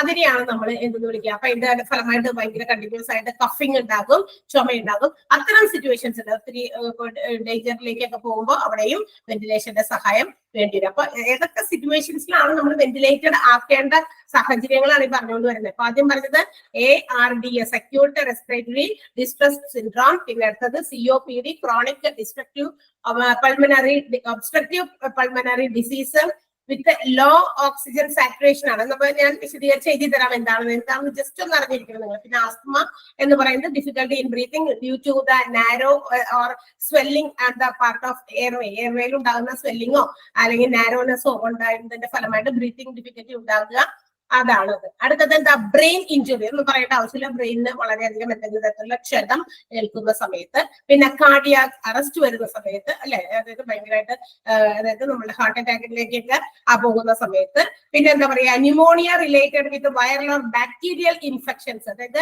ബാക്ടീരിയ ഫലമായിട്ടോ അല്ലെങ്കിൽ ഫംഗസ് ഫലമായിട്ടോ വൈറൽ ഫലമായിട്ടോ ഉണ്ടാകുന്ന തരത്തിലുള്ള എന്താ പറയാ ന്യൂമോണിയാസ്, അത്തരം സാഹചര്യങ്ങളിലും വെന്റിലേഷൻ കൊടുക്കേണ്ടി വരും. പിന്നെ കൊളാപ്സ്ഡ് ലങ് അല്ലെ, കൊളാപ്സ്ഡ് ലങ് എന്നാണ് അടുത്തത് പറഞ്ഞിരിക്കുന്നത്. അതും എയർ ലീക്സ് തന്നെയാണ്, ഒരുതരം എയർ ലീക്സ് ആണ്. അതിന്റെ ഫലമായിട്ട് ഈ എയർ ലീക്ക് ചെയ്ത് എവിടേക്ക് പോകുന്നറിയോ, നമ്മുടെ ലങ്സിന്റെയും ചെസ്റ്റ് വാളിന്റെയും നെഞ്ചിന്റെ ഒരു ഭിത്തിയുണ്ട്, അതിന്റെയും ലങ്സിന്റെയും ഇടയിൽ കുറച്ച് സ്പേസ് ഉണ്ട്, അവിടേക്ക് ലീക്ക് ചെയ്യുന്ന ഒരു അവസ്ഥേനെയാണ് നമ്മൾ എന്തെന്ന് വിളിക്കുക, കൊളാപ്സ്ഡ് ലങ് എന്ന് വിളിക്കുക കേട്ടോ. അപ്പൊ ലങ്സിൽ നിന്നും ലങ്സിന്റെയും ചെസ്റ്റ് വാളിന്റെയും ഇടയിൽ എന്താ പറയാ എയർ ലീക്ക് ചെയ്ത് അതിന്റെ ആ ഒരു ഇടയിൽ ഉണ്ടാകുന്ന സ്പേസിലേക്ക് ലീക്ക് ചെയ്ത് വരുന്ന ഒരു അവസ്ഥ, അതാണ് കൊളാപ്സ്ഡ് ലങ്. പിന്നെ സ്ട്രോക്ക് ഒക്കെ നമ്മൾ കേട്ടിട്ടുണ്ട് അല്ലെ, സെറിബ്രോ വാസ്കുലർ ആക്സിഡന്റ് ആണ് CVA എന്ന് നമുക്ക് പറയാം. അപ്പൊ സെറിബ്രോ വാസ്കുലർ ആക്സിഡന്റ് അത് എന്താ പറയാ ആർട്ടറി ലീക്കേജ് ആണ്, ബ്ലഡ് വെസൽസിൽ ഉണ്ടാകുന്ന ആർട്ടറി ലീക്കേജിനെയാണ് ഈ സ്ട്രോക്ക്, അതിന്റെ ഫലമായിട്ടാണ് എന്തുണ്ടാകുക, സ്ട്രോക്ക് ഒക്കെ ഉണ്ടാകുക. അത്തരം സമയത്തൊക്കെ നമുക്ക് ഇത്ര സമയത്തിനുള്ളിലൊക്കെ ആളുകളെ ഹോസ്പിറ്റൽസിലേക്ക് എത്തിച്ചാൽ അന്നേരം തന്നെ കൊടുക്കേണ്ട ചില മെഡിസിൻസോ ഇഞ്ചക്ഷൻസ് ഒക്കെ ഉണ്ട്. അത് കൊടുക്കുകയാണെങ്കിൽ ഒരു പരിധി വരെയൊക്കെ അതിനെ നമുക്ക് എന്താ പറയാ റിക്കവർ ചെയ്ത് കൊണ്ടുവരാൻ പറ്റും. അപ്പൊ സ്ട്രോക്സ് ഒക്കെ വരുമ്പോ ഇത്ര മണിക്കൂറുണ്ട്, ഒരു 3 hours ആണ് പറഞ്ഞിരിക്കുന്നത്. അപ്പൊ 3 hoursനുള്ളിൽ അവരെ പേഷ്യൻസിനെ കിട്ടിയ സമയത്തിന് അവിടെ ഹോസ്പിറ്റൽസിൽ എത്തിച്ചാൽ there will be some medicines or injections to be provided. അവർക്ക് കൊടുക്കാൻ പറ്റുന്ന ഇഞ്ചക്ഷൻസും മെഡിസിൻസും ഒക്കെ ഉണ്ട്. അത് കൊടുക്കുകയാണെങ്കിൽ ഒരു ഇത്ര പെർസെന്റേജ് വരെ 90% വരെ അതിൽ നിന്ന് റിക്കവർ ചെയ്ത് പേഷ്യൻസിനെ കൊണ്ടുവരാൻ പറ്റും. ഇനി അത് depends upon the medicine effect ചെയ്യുന്നതിന്റെ ആ ഒരു ഇത് ആശ്രയിച്ചിരിക്കും. ചില ആളുകളിൽ മെഡിസിൻ ഇഫക്ട് ചെയ്യാനായിട്ട് കുറച്ച് സമയമൊക്കെ എടുക്കും. അത് ലാഗ് ആയി കഴിഞ്ഞാൽ അവരുടെ പ്രശ്നമേ ഉള്ളൂ. അല്ലാന്നുണ്ടെങ്കിൽ അവരെ നമുക്ക് റിക്കവർ ചെയ്യിപ്പിച്ചെടുക്കാൻ പറ്റും. അതാണ് സ്ട്രോക്ക് എന്ന് പറയുന്നത്. അതും ഒരു എന്താ പറയാ ബ്ലോക്കേജ്, ആർട്ടറി ലീക്കേജ് തന്നെയാണ് ബ്ലഡ് വെസൽസിന്റെ കേട്ടോ. അടുത്തത് coma or loss of consciousness, coma സ്റ്റേജിലേക്ക് പോകുക അല്ലെങ്കിൽ അബോധാവസ്ഥയിൽ ഒരുപാട് നേരമൊക്കെ ഇങ്ങനെ അബോധാവസ്ഥയിലായി പോകുന്ന ഒരവസ്ഥ. പിന്നെ ഡ്രഗ് ഓവർഡോസ്, ഈ ഏതെങ്കിലും തരത്തിലുള്ള ഡ്രഗ്സ് യൂസ് ചെയ്യുന്നത്, മരുന്നുകളൊക്കെ കൊടുത്തിട്ട് ഭയങ്കര ഓവറായിട്ട് അതിന്റെ ഡോസേജ് കൂടി പോകുന്നതിന്റെ ഫലമായിട്ട് ആളുകൾക്ക് എന്തെങ്കിലും തരത്തിലുള്ള അസുഖങ്ങൾ വന്നു കഴിയുമ്പോൾ അവരെയും വെന്റിലേഷനിൽ കൊടുക്കേണ്ടി വരും. പിന്നെ ഹൈപ്പർ കാപ്നിക് റെസ്പിറേറ്ററി ഫെയിലിയർ എന്ന് പറയുന്ന അടുത്ത അസുഖമുണ്ട്. ഹൈപ്പർ കാപ്നിക് റെസ്പിറേറ്ററി ഫെയിലിയർ ആണ്. അത് ഈ നമ്മളുടെ arterial increase in carbon dioxide ആണ്. നമ്മളുടെ റെസ്പിറേറ്ററി പമ്പ് ഫെയിൽ ചെയ്യുന്നത് ഒരവസ്ഥയിലേക്ക് പോകും. കാർബൺ ഡൈ ഓക്സൈഡിന്റെ അളവ് ആർട്ടറീസിൽ എന്താ പറയാ കൂടി പോകുക. കാർബൺ ഡൈ ഓക്സൈഡിന്റെ ലെവൽ കൂടി പോകുന്നതിന്റെ ഫലമായിട്ട് റെസ്പിറേറ്ററി പമ്പ് എന്ത് ചെയ്യുന്നു, ഫെയിൽ ആയി പോകുന്നു. എന്നുവെച്ചാൽ നമ്മളുടെ ശ്വാസം എടുക്കുന്നതിലേക്കും അല്ലെങ്കിൽ ആ ശ്വാസം അങ്ങോട്ടേക്കും പമ്പ് ചെയ്തു പോകുന്നതിൽ ഫെയിലിയർ, തടസ്സം വരുന്നു അല്ലെങ്കിൽ ഇല്ലാതെ പോകുന്ന ഒരു അവസ്ഥ. അതിനെയാണ് നമ്മൾ ഹൈപ്പർ കാപ്നിക് റെസ്പിറേറ്ററി ഫെയിലിയർ എന്ന് വിളിക്കുക. പിന്നെ ലങ്സ് ഇൻഫെക്ഷൻ ഉണ്ടാകാൻ സാധ്യതയുണ്ട്. അത് പല രീതിയിലുള്ള കാരണങ്ങൾ കൊണ്ട് എന്തെങ്കിലും തരത്തിലുള്ള ലങ് ഇൻഫെക്ഷൻ വന്നാലും നമ്മളുടെ വെന്റിലേഷന്റെ സഹായം വേണ്ടി വരും. അടുത്തത് മയസ്തേനിയ ഗ്രാവസ് എന്ന് പറയുന്നത്, മയസ്തേനിയ ഗ്രാവേസ് എന്ന് പറയുന്ന അല്ലെങ്കിൽ MG എന്ന് നമുക്ക് അതിനെ ഷോർട്ടായിട്ട് വിളിക്കാം. അത് മസിൽസിലൊക്കെ ഉണ്ടാകുന്ന ഒരു തരം അസുഖമാണ്. Destroys the communication between nerves and muscles. അതായത് നെർവ്സ്, അതായത് നമ്മുടെ നാഡീ ഞരമ്പുകളും അതുപോലെ മസിൽസും തമ്മിൽ ഒരു കമ്മ്യൂണിക്കേഷൻ ഉണ്ട്, അങ്ങോട്ടും ഇങ്ങോട്ടൊക്കെ ചില കാര്യങ്ങൾ പാസ് ചെയ്യുന്നുണ്ട്. അതിന്റെ ആ ഒരു കമ്മ്യൂണിക്കേഷൻ വേ അത് എന്താ പറയാ ഡിസ്ട്രോയ് ചെയ്യാം, ഇല്ലാതാകുന്ന ഒരു അവസ്ഥ. അതിനെയാണ് നമ്മൾ മയസ്തേനിയ ഗ്രാവിസ് അല്ലെങ്കിൽ MG എന്ന് പറഞ്ഞ് അതിനെ ഷോർട്ടാക്കി പറയുന്നത് കേട്ടോ. ഞാൻ എഴുതി തരാം നിങ്ങൾക്ക് ഇതൊക്കെ എന്താണെന്ന്. അടുത്തത് സെപ്സിസ് ആണ്.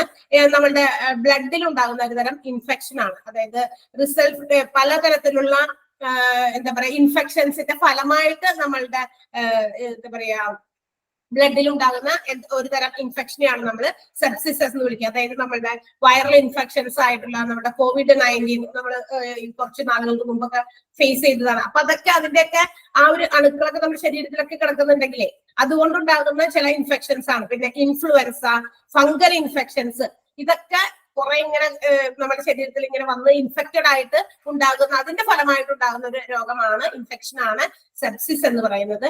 അങ്ങനെ വരുമ്പോൾ പല ഓർഗൻസ് ഫെയിൽ ആകാനായിട്ട് സാധ്യതയുണ്ട് നമ്മുടെ ശരീരത്തിലെ. ഓർഗൻ ഫെയിലിയർ വരാം, ടിഷ്യൂ ഡാമേജ് വരാം. പിന്നെ മാത്രമല്ല ഇപ്പോ ചിലപ്പോൾ വേണമെങ്കിൽ നമ്മൾ കൃത്യമായിട്ട് അതിന് ട്രീറ്റ്മെന്റും കൊടുത്തില്ലെങ്കിൽ ഇറ്റ് മേ കോസ് ഡെത്ത്. എന്താ പറയാ വേണ്ടത്ര ചികിത്സ കൊടുത്തില്ലെങ്കിൽ അത് മരണത്തിലേക്ക് പോകാനും സാധ്യതയുണ്ട്. അങ്ങനെയുള്ള ഒരു വലിയ ഒരു ഇൻഫെക്ഷൻ ആണ് സെപ്സിസ് എന്ന് വിളിക്കുന്നത്. എന്താണെന്ന് ഞാൻ നോട്ട് ചെയ്ത് തരാട്ടോ ഈ ഒരു പേജ് കഴിഞ്ഞിട്ട്. പിന്നെ upper spinal cord injuries, spinal കോഡിന്റെ അപ്പർ ഭാഗത്ത് ഉണ്ടാകുന്ന ഇഞ്ചുറീസ്, പല കാരണങ്ങൾ കൊണ്ടും ഇഞ്ചുറീസ് ഉണ്ടാകുമല്ലോ. പിന്നെ പ്രീമിച്ചർ ലങ് ഡെവലപ്മെന്റ്, അത് കുട്ടികളിലാണ് കേട്ടോ. ലങ് വളരെ ആവശ്യത്തിന് ഡെവലപ്പ് ചെയ്യാത്ത ഒരു അവസ്ഥ, അത് പ്രീമിച്ചർ എന്ന് പറഞ്ഞു കഴിഞ്ഞാൽ അതിന് വളർച്ച കുറവ് എന്നൊക്കെ പറയുമ്പോൾ ബേബീസിലാണ് കൂടുതലും കാണുക, കൊച്ചുകുട്ടികളിൽ കേട്ടോ. അപ്പൊ അതിന് ഓരോ കുട്ടികൾ ജനിച്ചിട്ട് അത് ജനിക്കുമ്പോഴേ തന്നെ അവർക്ക് ഇത്ര വളർച്ച വേണമെന്നുണ്ട് ലങ്സിനൊക്കെ. അപ്പൊ അത് ഇല്ലാത്തൊരവസ്ഥ, ആ ഡെവലപ്മെന്റ് ഇല്ലാത്തൊരവസ്ഥ വെന്റിലേഷൻ പ്രൊവൈഡ് ചെയ്തൊക്കെ അതിന്റെ ട്രീറ്റ്മെന്റുകൾ കൊടുക്കേണ്ടി വരും. അപ്പൊ ദീസ് ആർ ദ സിറ്റുവേഷൻസ്. ഇത്രയാണ് നമുക്ക് ഒരു എന്താ പറയാ വെന്റിലേഷൻ ചില ഹെൽത്ത് കണ്ടീഷൻസിന് പ്രൊവൈഡ് ചെയ്യേണ്ട സിറ്റുവേഷൻസ്. എന്നൊക്കെ ഒന്നുകൂടി പറയാം. അക്യൂട്ട് റെസ്പിറേറ്ററി ഡിസ്ട്രസ് സിൻഡ്രോം, അത് ഓരോന്ന് ഞാൻ സെന്റൻസ് എന്താണെന്ന് ആവശ്യമുള്ളതിന്റെ എഴുതി തരാം. കുറച്ചെണ്ണത്തിന്റെ ഉണ്ട്. Chronic obstructive pulmonary disease COPD, അത് ലോ ഓക്സിജന്റെ ഫലമായിട്ട് ലോ ഓക്സിജൻ സാച്ചുറേഷന്റെ ഫലമായിട്ട് ഉണ്ടാകുന്നതാണ്. ആസ്മ, പിന്നെ brain injury, cardiac arrest, pneumonia related with viral or bacterial infections, collapsed lung, പിന്നെ stroke, coma or loss of consciousness, drug overdose, hypercapnic respiratory failure, lung infection, myasthenia gravis, species and upper spinal cord injuries, premature lung development. ഇത്രയും കാര്യങ്ങളുടെ സമയത്തൊക്കെ ചിലപ്പോൾ health കണ്ടീഷൻസിൽ, ഇത്തരം health കണ്ടീഷൻസിലൊക്കെ നമുക്ക് വെന്റിലേഷന്റെ ആവശ്യം വേണ്ടി വരും, ഹെൽപ്പ് വേണ്ടി വരും എന്നുള്ളതാണ്. അപ്പൊ നമുക്ക് ഇതെന്തൊക്കെയാണോ ഒന്ന് ജസ്റ്റ് ഒന്ന് എഴുതി വെക്കണം. അതിന് മുമ്പ് ജസ്റ്റ് ഒന്ന് വേഗം ഒന്ന് ഒറ്റയടിക്കുന്ന പോയിന്റ്സ് ഒന്ന് വേഗം ഒന്ന് വായിച്ചു നോക്കാം കേട്ടോ. എന്നിട്ട് വേഗം പറയാന് പെട്ടെന്നൊന്ന് വായിച്ചു നോക്കാം.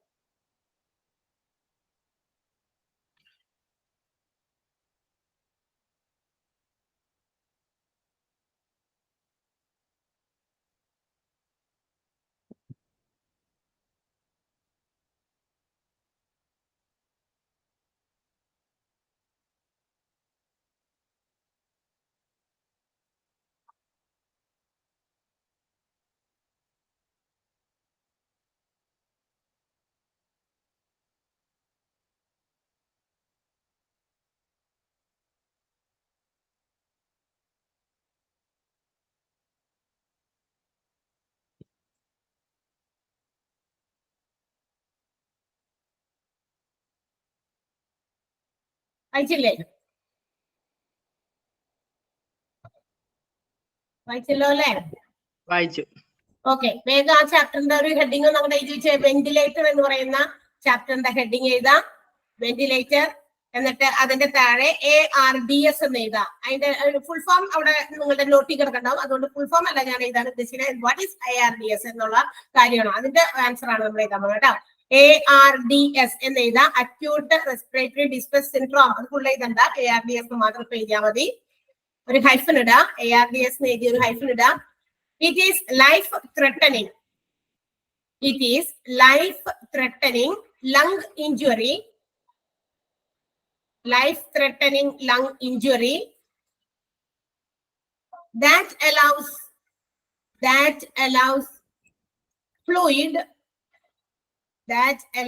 fluid to leak into that allows fluid to leak into the lungs. Leak into the lungs. അതാണ് ARDS അല്ലെങ്കിൽ acute respiratory distress syndrome എന്ന് പറയുന്നത്. ഓക്കെ, അടുത്തത് COPD. COPD ക്രോണിക് എന്ന് പറയുമ്പോൾ ഒരുപാട് എന്നാണ് അർത്ഥം കേട്ടോ. ക്രോണിക് ഒബ്സ്ട്രക്റ്റീവ് പൾമനറി ഡിസീസ് എന്നാണ് അതിന്റെ ഫുൾ ഫോം. ഫുൾ ഫോമുകളൊക്കെ പഠിച്ചു വെക്കണം. ഒരു ഹൈഫ്രേറ്റഡ് ചെയ്യുക. എ ഗ്രൂപ്പ് ഓഫ് ഡിസീസസ്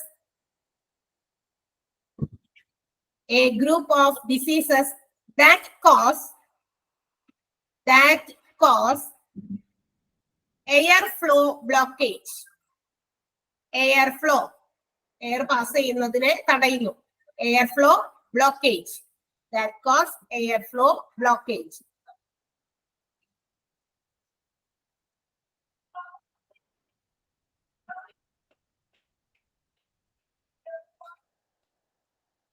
അടുത്തത് ആസ്മ. ASTHMA. ആസ്മ ഒരു ഹൈഫിനിട്ട് ചെയ്താ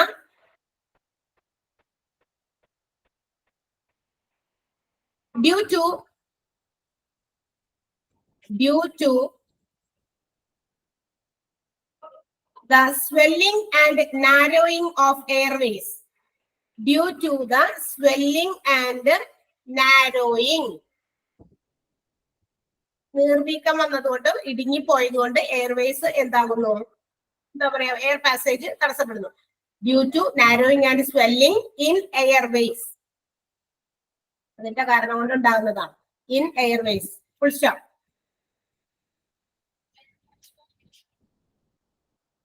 ഇറ്റ് കോസസ്, അതിന്റെ ഫലമായിട്ട്, അതിന്റെ കാരണം കൊണ്ട്, it causes breathing difficulty. It causes breathing difficulty, coughing, COUGHING, cough അതിന്റെ കൂടെ ഒരു ing ചേർക്കണം. coughing and wheezing, WHEEZING, wheezing. wheezingന്റെ ബ്രാക്കറ്റിൽ ഇതാ വിസ്ലിംഗ് സൗണ്ട് എന്നാണ് അതിന്റെ അർത്ഥം. ഒരു എന്താ പറയാ, ചെറിയ എന്തെങ്കിലും ഒരു ഇത് വലിക്കുമ്പോണ്ടാകുന്ന ഒരു ചെറിയ ഒരു സൗണ്ട്. ആ സൗണ്ടോട് കൂടി തന്നെ ശ്വാസം എടുക്കുക, അതാണ് വീസിങ്. ബ്രാക്കറ്റില് വിസിലിംഗ് സൗണ്ട്, ചൂളം പിടിക്കുന്ന പോലത്തെ സൗണ്ട്. അത്രയും വലിയ സൗണ്ട് അല്ല, ചെറുതായിട്ട്. ഓക്കെ, അടുത്തത് ബ്രെയിൻ ഇഞ്ചുറി നമുക്കറിയാം. കാർഡിയാക് അറസ്റ്റ് അറിയാം. പിന്നെ എന്താ പറയാ, pneumonia related viral bacterial infection എന്ന് പറഞ്ഞാൽ അതൊക്കെ വൈറൽ ആയിട്ടുള്ള പലതരത്തിലുള്ള രോഗങ്ങളൊക്കെ വരുമ്പോൾ അതങ്ങനെ കിടന്നിരുന്നേ ന്യൂമോണിയ ഒക്കെ ആയിട്ട് മാറുക. കൊളാപ്സ്ഡ് ലങ് എഴുതാ കേട്ടോ. അടുത്തത് കൊളാപ്സ്ഡ് ലങ്. അടുത്തത് അതിന്റെ ഹൈഫനേറ്റഡ് എഴുതാ. Air leads to the space between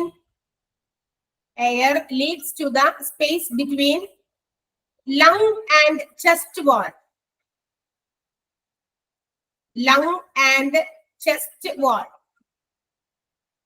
collapsed lung എന്ന് വെച്ച് കഴിഞ്ഞാൽ നമ്മളുടെ ലങ്ങിന്റെയും അതുപോലെ തന്നെ ചെസ്റ്റ് വാളിന്റെയും ഇടയിൽ കുറച്ച് സ്പേസ് ഉണ്ട്. അവിടേക്ക് എയർ ലീക്ക് ചെയ്ത് വരുന്ന അവസ്ഥ, അതിനെയാണ് നമ്മൾ കൊളാപ്സ്ഡ് ലങ് എന്ന് വിളിക്കുക. ഇതിന് ആ ഒരു ഒറ്റ വേർഡ് ഉണ്ട് കേട്ടോ. അത് അതിന്റെ ബ്രാക്കറ്റിൽ നമുക്ക് എഴുതാം. ലങ് ആൻഡ് ചെസ്റ്റ് വാൾ ബ്രാക്കറ്റിൽ എഴുതാം.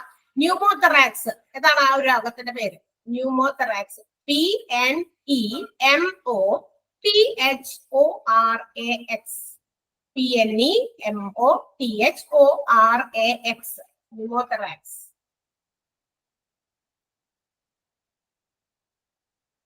അടുത്തത് സ്ട്രോക്ക്. സ്ട്രോക്ക് ആണ്. എന്റെ ബ്രാക്കറ്റിൽ അതിനൊരു മറ്റൊരു പേരാണ് സെറിബ്രോ വാസ്കുലർ ആക്സിഡന്റ്. CVA എന്നാണ് കേട്ടോ. സെറിബ്രോ വാസ്കുലർ ആക്സിഡന്റ് എന്ന് ബ്രാക്കറ്റിൽ ഇട്ടോ. സ്ട്രോക്കിന്റെ ബ്രാക്കറ്റില് cerebro vascular, CEREBRO VASCULAR, cerebro vascular accident. സ്ട്രോക്കിന്റെ ഒരു സിനോണിം പദമാണ് കേട്ടോ. അതിന്റെ ഹൈഫ്രേറ്റഡ് ചെയ്ത due to blocked artery, leakage of blood vessel. blocked artery, leakage of blood vessel.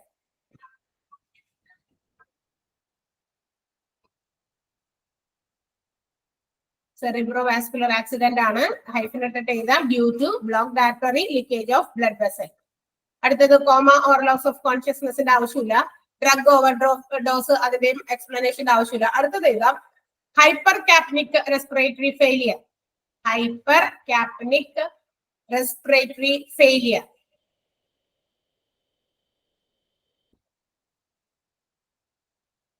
അതിന്റെ ഹൈഫ്രേറ്റഡ് ചെയ്ത increase in arterial carbon dioxide. Arterial ARTERIAL. ആർട്ടറിയിലും കാർബൺ ഡയോക്സൈഡിന്റെ അളവ് കൂടുക എന്നുള്ളതാണ്. 95% ഒക്കെ വരിക അങ്ങനെയൊക്കെയാണ് പറഞ്ഞിരിക്കുന്നത്.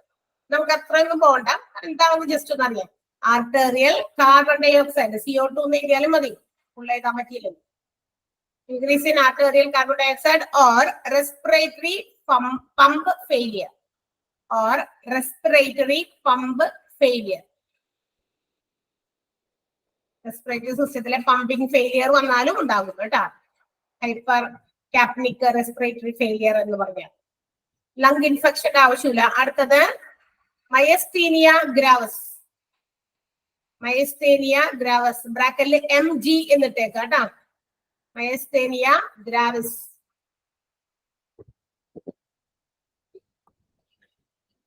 MG എന്ന് ബ്രാക്കറ്റിൽ ഇടാം, അതിന്റെ ഷോർട്ട് ഫോം ആണ്. Destroys the communication between nerves and muscles. Destroys the communication between nerves and muscles. Nerves and muscles.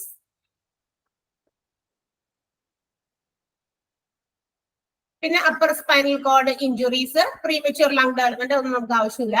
അതിന് മുമ്പുണ്ട് സെപ്സിസ് ഉണ്ട് കേട്ടോ, അതുകൂടി എഴുതിയേക്കുക. സെപ്സിസ് ബ്ലഡിൽ ഉണ്ടാകുന്ന ഇൻഫെക്ഷൻ ആണ് സെപ്സിസ്. അത് പല കാരണങ്ങൾ കൊണ്ടാണ്. ഹൈഫനേറ്റഡ് ചെയ്ത റിസൾട്ട് ഓഫ് ഇൻഫെക്ഷൻസ്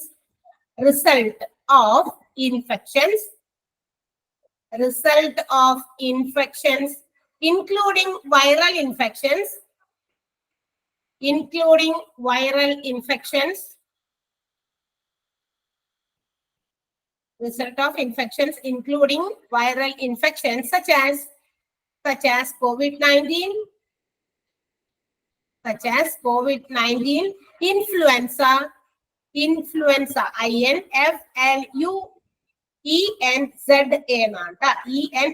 ആണ് കേട്ടോ. Influenza, fungal infections etc. Influenza, fungal infections etc. Infection അല്ലേ, കുറച്ച് കുഴപ്പമില്ല, മാറിക്കോളും എന്നൊന്നും വിചാരിക്കേണ്ട. ഇത്തിരി ഡേഞ്ചറസ് ആയിട്ടുള്ള കാര്യം തന്നെയാണ്. അതിന്റെ ഫലമായിട്ട് ഇറ്റ് ലീഡ്സ് ടു, എന്റെ കൂടെ തന്നെ എഴുതാം, ഇറ്റ്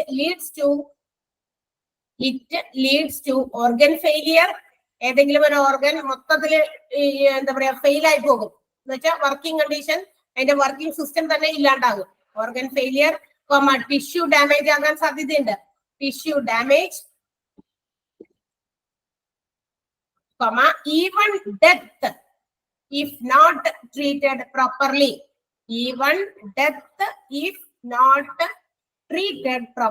ശരിയായ രീതിയിൽ ട്രീറ്റ്മെന്റ് കൊടുത്തില്ല എങ്കിൽ മരണം വരെ സംഭവിക്കാവുന്ന ഇൻഫെക്ഷൻസ് ഉണ്ട്. ഇതെല്ലാം കൂടി ചേർന്നാണ് സെപ്സിസ് എന്ന് പറയുന്നത്.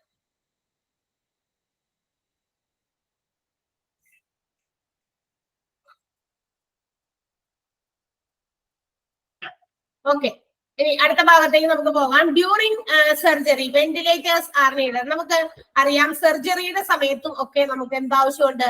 വെന്റിലേഷൻ അല്ലെ. ചില സർജറീസ് ഒക്കെ നടത്തുന്ന സമയത്ത്, വലിയ സർജിക്കൽ പ്രൊസീജിയേഴ്സ് ഒക്കെ നടക്കുന്ന സമയത്ത് ജനറൽ അനസ്തേഷ്യ കൊടുക്കുന്ന പേഷ്യൻസിനൊക്കെ നമുക്ക് എന്താണ് വെന്റിലേറ്റേഴ്സ് കൊടുക്കണം. വെന്റിലേറ്റേഴ്സ് കൊടുക്കുന്നത് വൈൽ സ്ലീപ്പിംഗ്, അതായത് ഉറങ്ങുന്ന സമയത്താണ് ഈ വെന്റിലേഷൻസ് സാധാരണ.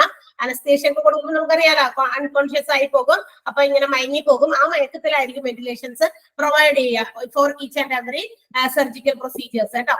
ഇനി എന്തിനാണ് അനസ്തേഷ്യയുടെ സമയത്ത്? കാരണം ഇറ്റ് മേക്സ് അതായത് നമ്മൾ കൊടുത്തിട്ട് അനസ്തേഷ്യ ഡ്രഗ്സ് കൊടുക്കില്ലേ, can make it difficult for the patients to breathe properly. ഇങ്ങനെ അനസ്തേഷ്യ കൊടുക്കുന്ന സമയത്ത് ആ ഡ്രഗ്സ് ഒക്കെ കൊടുത്തേക്കുന്നതിന്റെ ഫലമായിട്ട് പേഷ്യൻസിന് പ്രോപ്പർ ആയിട്ട് ചിലപ്പോൾ ബ്രീത്ത് ചെയ്യാനായിട്ട് പറ്റില്ല. അവന് സ്വന്തമായിട്ട് ഓൺ ഹിസ് ഓൺ എന്ന് പറഞ്ഞേക്കണേ, അവർക്ക് സ്വന്തമായിട്ട് അവർക്ക് ചിലപ്പോൾ ബ്രീത്ത് ചെയ്യാനായിട്ട് പറ്റില്ല. അപ്പൊ അതിനൊരു സപ്പോർട്ടീവ് ആയിട്ടാണ്, ഒരു ലൈഫ് മെഷീൻ ആയിട്ടാണ് നമ്മളുടെ ഈ വെന്റിലേറ്റേഴ്സ് പ്രൊവൈഡ് ചെയ്യുന്നത്. അപ്പൊ സ്ലീപ്പ് ലൈക്ക് സ്റ്റേറ്റില് സിറ്റുവേഷൻസിൽ അനസ്തേഷ്യ കൊടുക്കുന്ന സമയത്തും ഒക്കെ വെന്റിലേറ്റേഴ്സ് സർജിക്കൽ പ്രൊസീജിയറിൽ പ്രൊവൈഡ് ചെയ്യാറുണ്ട് പേഷ്യൻസിന് എന്നുള്ള കാര്യം മറക്കരുത്. അവിടെ ദിസ് ഈസ് ഡ്യൂ ടു എന്നുള്ള വാക്കില്ല, ആ ഡ്യൂ ടു മാറ്റിയിട്ട് അവിടെ ബിക്കോസ് എന്ന് ചേർക്കണം കേട്ടോ.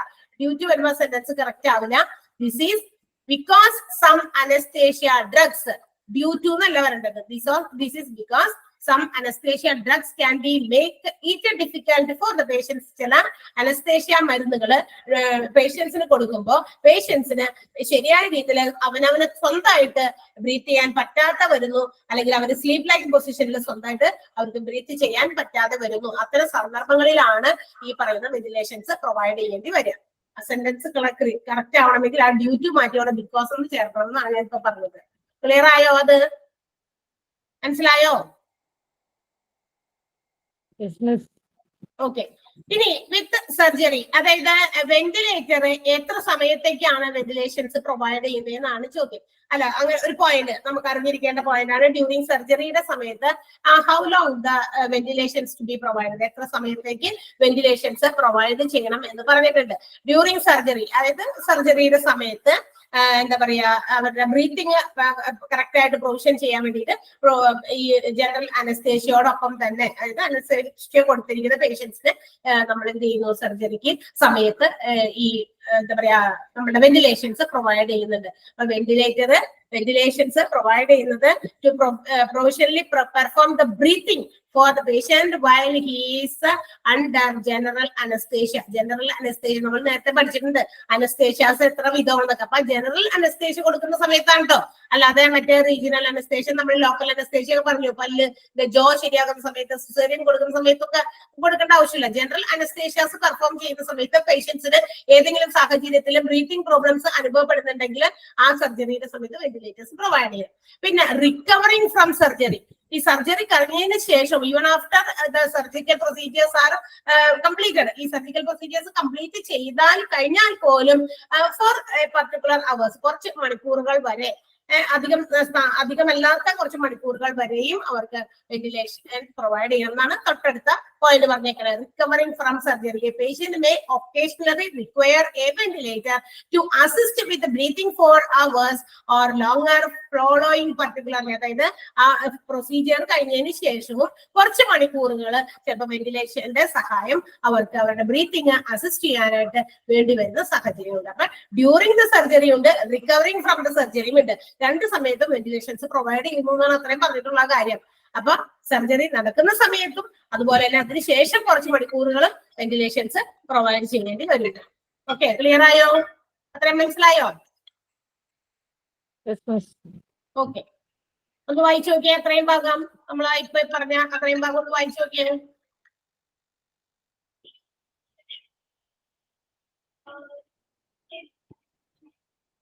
അത്രയും ഭാഗം, ആ രണ്ട് പോയിന്റും വലിയ ബുദ്ധിമുട്ടുള്ള ചാപ്റ്റർ അല്ല. കാരണം വെന്റിലേഷൻസ് ഒക്കെ കുറെ ഇന്നൊക്കെ ഒന്നും വലിയ ബുദ്ധിമുട്ടുള്ളതല്ല, കുറച്ച് വളരെ റയർ ആയിട്ടുള്ള ചില കാര്യങ്ങൾ മാത്രമേ നമുക്ക് ഒന്നും തന്നെ അറിയില്ലാത്തതുള്ളൂ. ഇപ്പൊ നമ്മള് ഹോസ്പിറ്റൽസിലൊക്കെ നമ്മൾ പോയി പരിചയം, നമ്മൾക്ക് കുറെയൊക്കെ നമുക്ക് നമ്മൾ മീഡിയാസിലൂടെ മനസ്സിലാക്കുന്നുണ്ട്. ഓരോ ആളുകൾ കൊടുക്കുന്ന അഡ്വർടൈസ്മെന്റുകളിലൂടെ നമുക്ക് മനസ്സിലാകുന്നുണ്ട് എന്തൊക്കെ കാര്യങ്ങളാണ് നടക്കുന്നത് എന്നൊക്കെ. ഇന്ന് കുറെ ഫെസിലിറ്റീസ് അല്ലെങ്കിൽ കുറെ മാധ്യമങ്ങൾ നമുക്കുണ്ട്, അല്ലെ? മീഡിയ ഫെസിലിറ്റീസ് ഒക്കെ നമുക്ക് കാര്യങ്ങളൊക്കെ അറിയാനായിട്ട്. അതുകൊണ്ടൊന്നും ഇത് വലിയ പ്രശ്നമൊന്നുമല്ല. ജസ്റ്റ് അറിയുള്ള കാര്യങ്ങൾ അതിന്റെ ഒപ്പം തന്നെ ഇത് കൂടി വായിച്ച് നമുക്ക് അറിയില്ലാത്ത കാര്യങ്ങൾ കൂടി കൂട്ടിച്ചേർത്ത് നമുക്ക് അറിയാവുന്നതേ ഉള്ളൂ. ഓക്കെ, ഇനി വെന്റിലേഷൻ എന്ന് പറയുന്നത് നമുക്ക് അസുഖം ഭേദമാക്കാൻ സാധിക്കുന്ന ഒന്നാണോ? ചോദ്യം ചോദിക്കട്ടെ നിങ്ങളോട്. നമ്മുടെ രോഗത്തെ മാറ്റാൻ പറ്റുമോ വെന്റിലേറ്ററിന്? ഇല്ല. ഒരു ഹോസ്പിറ്റലിൽ പോയി നമുക്ക് ഡോക്ടറെ കണ്ടു, മരുന്ന് കഴിച്ചു, രോഗം മാറും അല്ലെ? ഏതെങ്കിലും തരത്തിലുള്ള ഇഞ്ചക്ഷൻ തന്നു, മരുന്ന് അത് കിട്ടിക്കഴിയുമ്പോൾ നമ്മളുടെ രോഗം മാറും അല്ലെ? എന്നാൽ വെന്റിലേഷൻ വരുന്നത് കൊണ്ട് നമ്മുടെ അസുഖം മാറുന്നില്ല. അതാണ് പറഞ്ഞേക്കുന്നത്. Ventilator can't or won't cure an illness. ഒരു രോഗത്തെ ഒരിക്കലും മാറ്റാനായിട്ട് വെന്റിലേറ്റർക്ക് സാധിക്കില്ല. What is the responsibility of a ventilator? വെന്റിലേറ്ററിന്റെ റെസ്പോൺസിബിലിറ്റി എന്താണ്? To maintain the patient's breathing. അതാണ് ഏറ്റവും ഇമ്പോർട്ടന്റ്. രോഗിയുടെ ബ്രീത്തിങ് മെയിൻറ്റെയിൻ ചെയ്യാം. അതായത് ഏതെങ്കിലും ഒരു രോഗമോ അല്ലെങ്കിൽ ഒരു ഇൻഫെക്ഷനോ ഒക്കെ ആയിട്ട് നമ്മൾ ഹോസ്പിറ്റലിൽ ചെന്ന് കഴിയുമ്പോൾ അല്ലെങ്കിൽ ഒരു ട്രോമ സ്റ്റേജിൽ ഏതെങ്കിലും ഒരു ട്രോമ സിറ്റുവേഷൻസിനെയൊക്കെ ഹീൽ ചെയ്യാൻ വേണ്ടി നമ്മൾ ഡോക്ടറെ അടുത്ത് ചെന്ന് കഴിയുമ്പോൾ അതിന് എന്താ പറയാ ഒരു മെയിൻറ്റെയിൻ ചെയ്യുക. അത്തരം സന്ദർഭങ്ങളിൽ ആളുകൾ അതിനോടൊക്കെ മല്ലിടുന്ന സമയത്ത് നമ്മളുടെ എന്താ പറയാ ബ്രീത്തിങ് പ്രോസസ്സിനെ ഒന്ന് മെയിൻറ്റെയിൻ ചെയ്യാൻ വേണ്ടി മാത്രം ഉപയോഗിക്കുക എന്നുള്ളതാണ് ഒരു വെന്റിലേറ്ററിന്റെ റെസ്പോൺസിബിലിറ്റി. അതാണ് പറഞ്ഞിരിക്കുന്നത്. Ventilators responsibility is to maintain the patient's breathing while the body battles an infection. ഒരു എന്തെങ്കിലും ഇൻഫെക്ഷനുമായിട്ട് എന്താ പറയാ കടുംപിടുത്തം പിടിക്കുക അല്ലെങ്കിൽ ബാറ്റ് യുദ്ധം ചെയ്യേണ്ടി വരിക രോഗവുമായിട്ട് അല്ലെങ്കിൽ ഹീൽസ് ഫ്രം ട്രോമ. എന്താ ട്രോമ എന്ന് പറഞ്ഞാൽ? ട്രോമ എന്ന് കേട്ടിട്ടുണ്ടല്ലോ നമ്മൾ പലരും ഇങ്ങനെ പറഞ്ഞു കേട്ടിട്ടുണ്ട്. ട്രോമ സ്റ്റേജ്, ട്രോമ ആയി പോകുക എന്നൊക്കെ പറഞ്ഞു കേട്ടിട്ടുണ്ട്. അതൊരു ടിഷ്യൂ ഇഞ്ചുറി ആണ്. More or less due to a violence or accident. ഭയങ്കരമായിട്ടുള്ള ഒരു ആക്സിഡന്റ് എന്നോ ഭയങ്കരമായ എന്തെങ്കിലും ആഘാതത്തിൽ നിന്നോ ഉണ്ടാകുന്ന ഒരു തരം ഇഞ്ചുറി, ടിഷ്യൂ ഇഞ്ചുറി. അതിനെയാണ് നമ്മൾ ട്രോമ എന്ന് വിളിക്കുക കേട്ടോ. അപ്പൊ അതൊന്ന് എഴുതി വെക്കേണ്ടി വരും ട്രോമ എന്താണെന്ന്. ഓക്കെ, അതൊന്ന് അവിടെ എഴുതി നോട്ട് ചെയ്ത് വെച്ച ട്രോമ എന്ന് ഒന്ന് ജസ്റ്റ് ഒന്ന് എഴുതിയിട്ടൊന്ന് ഹൈഫൻ ഇടാം. Trauma, TRAUMA, trauma. ഹൈഫൻ ഇട്ടിട്ട് എഴുതാം. Tissue injury, tissue injury occurs more or less occurs more or less due to violence or accident.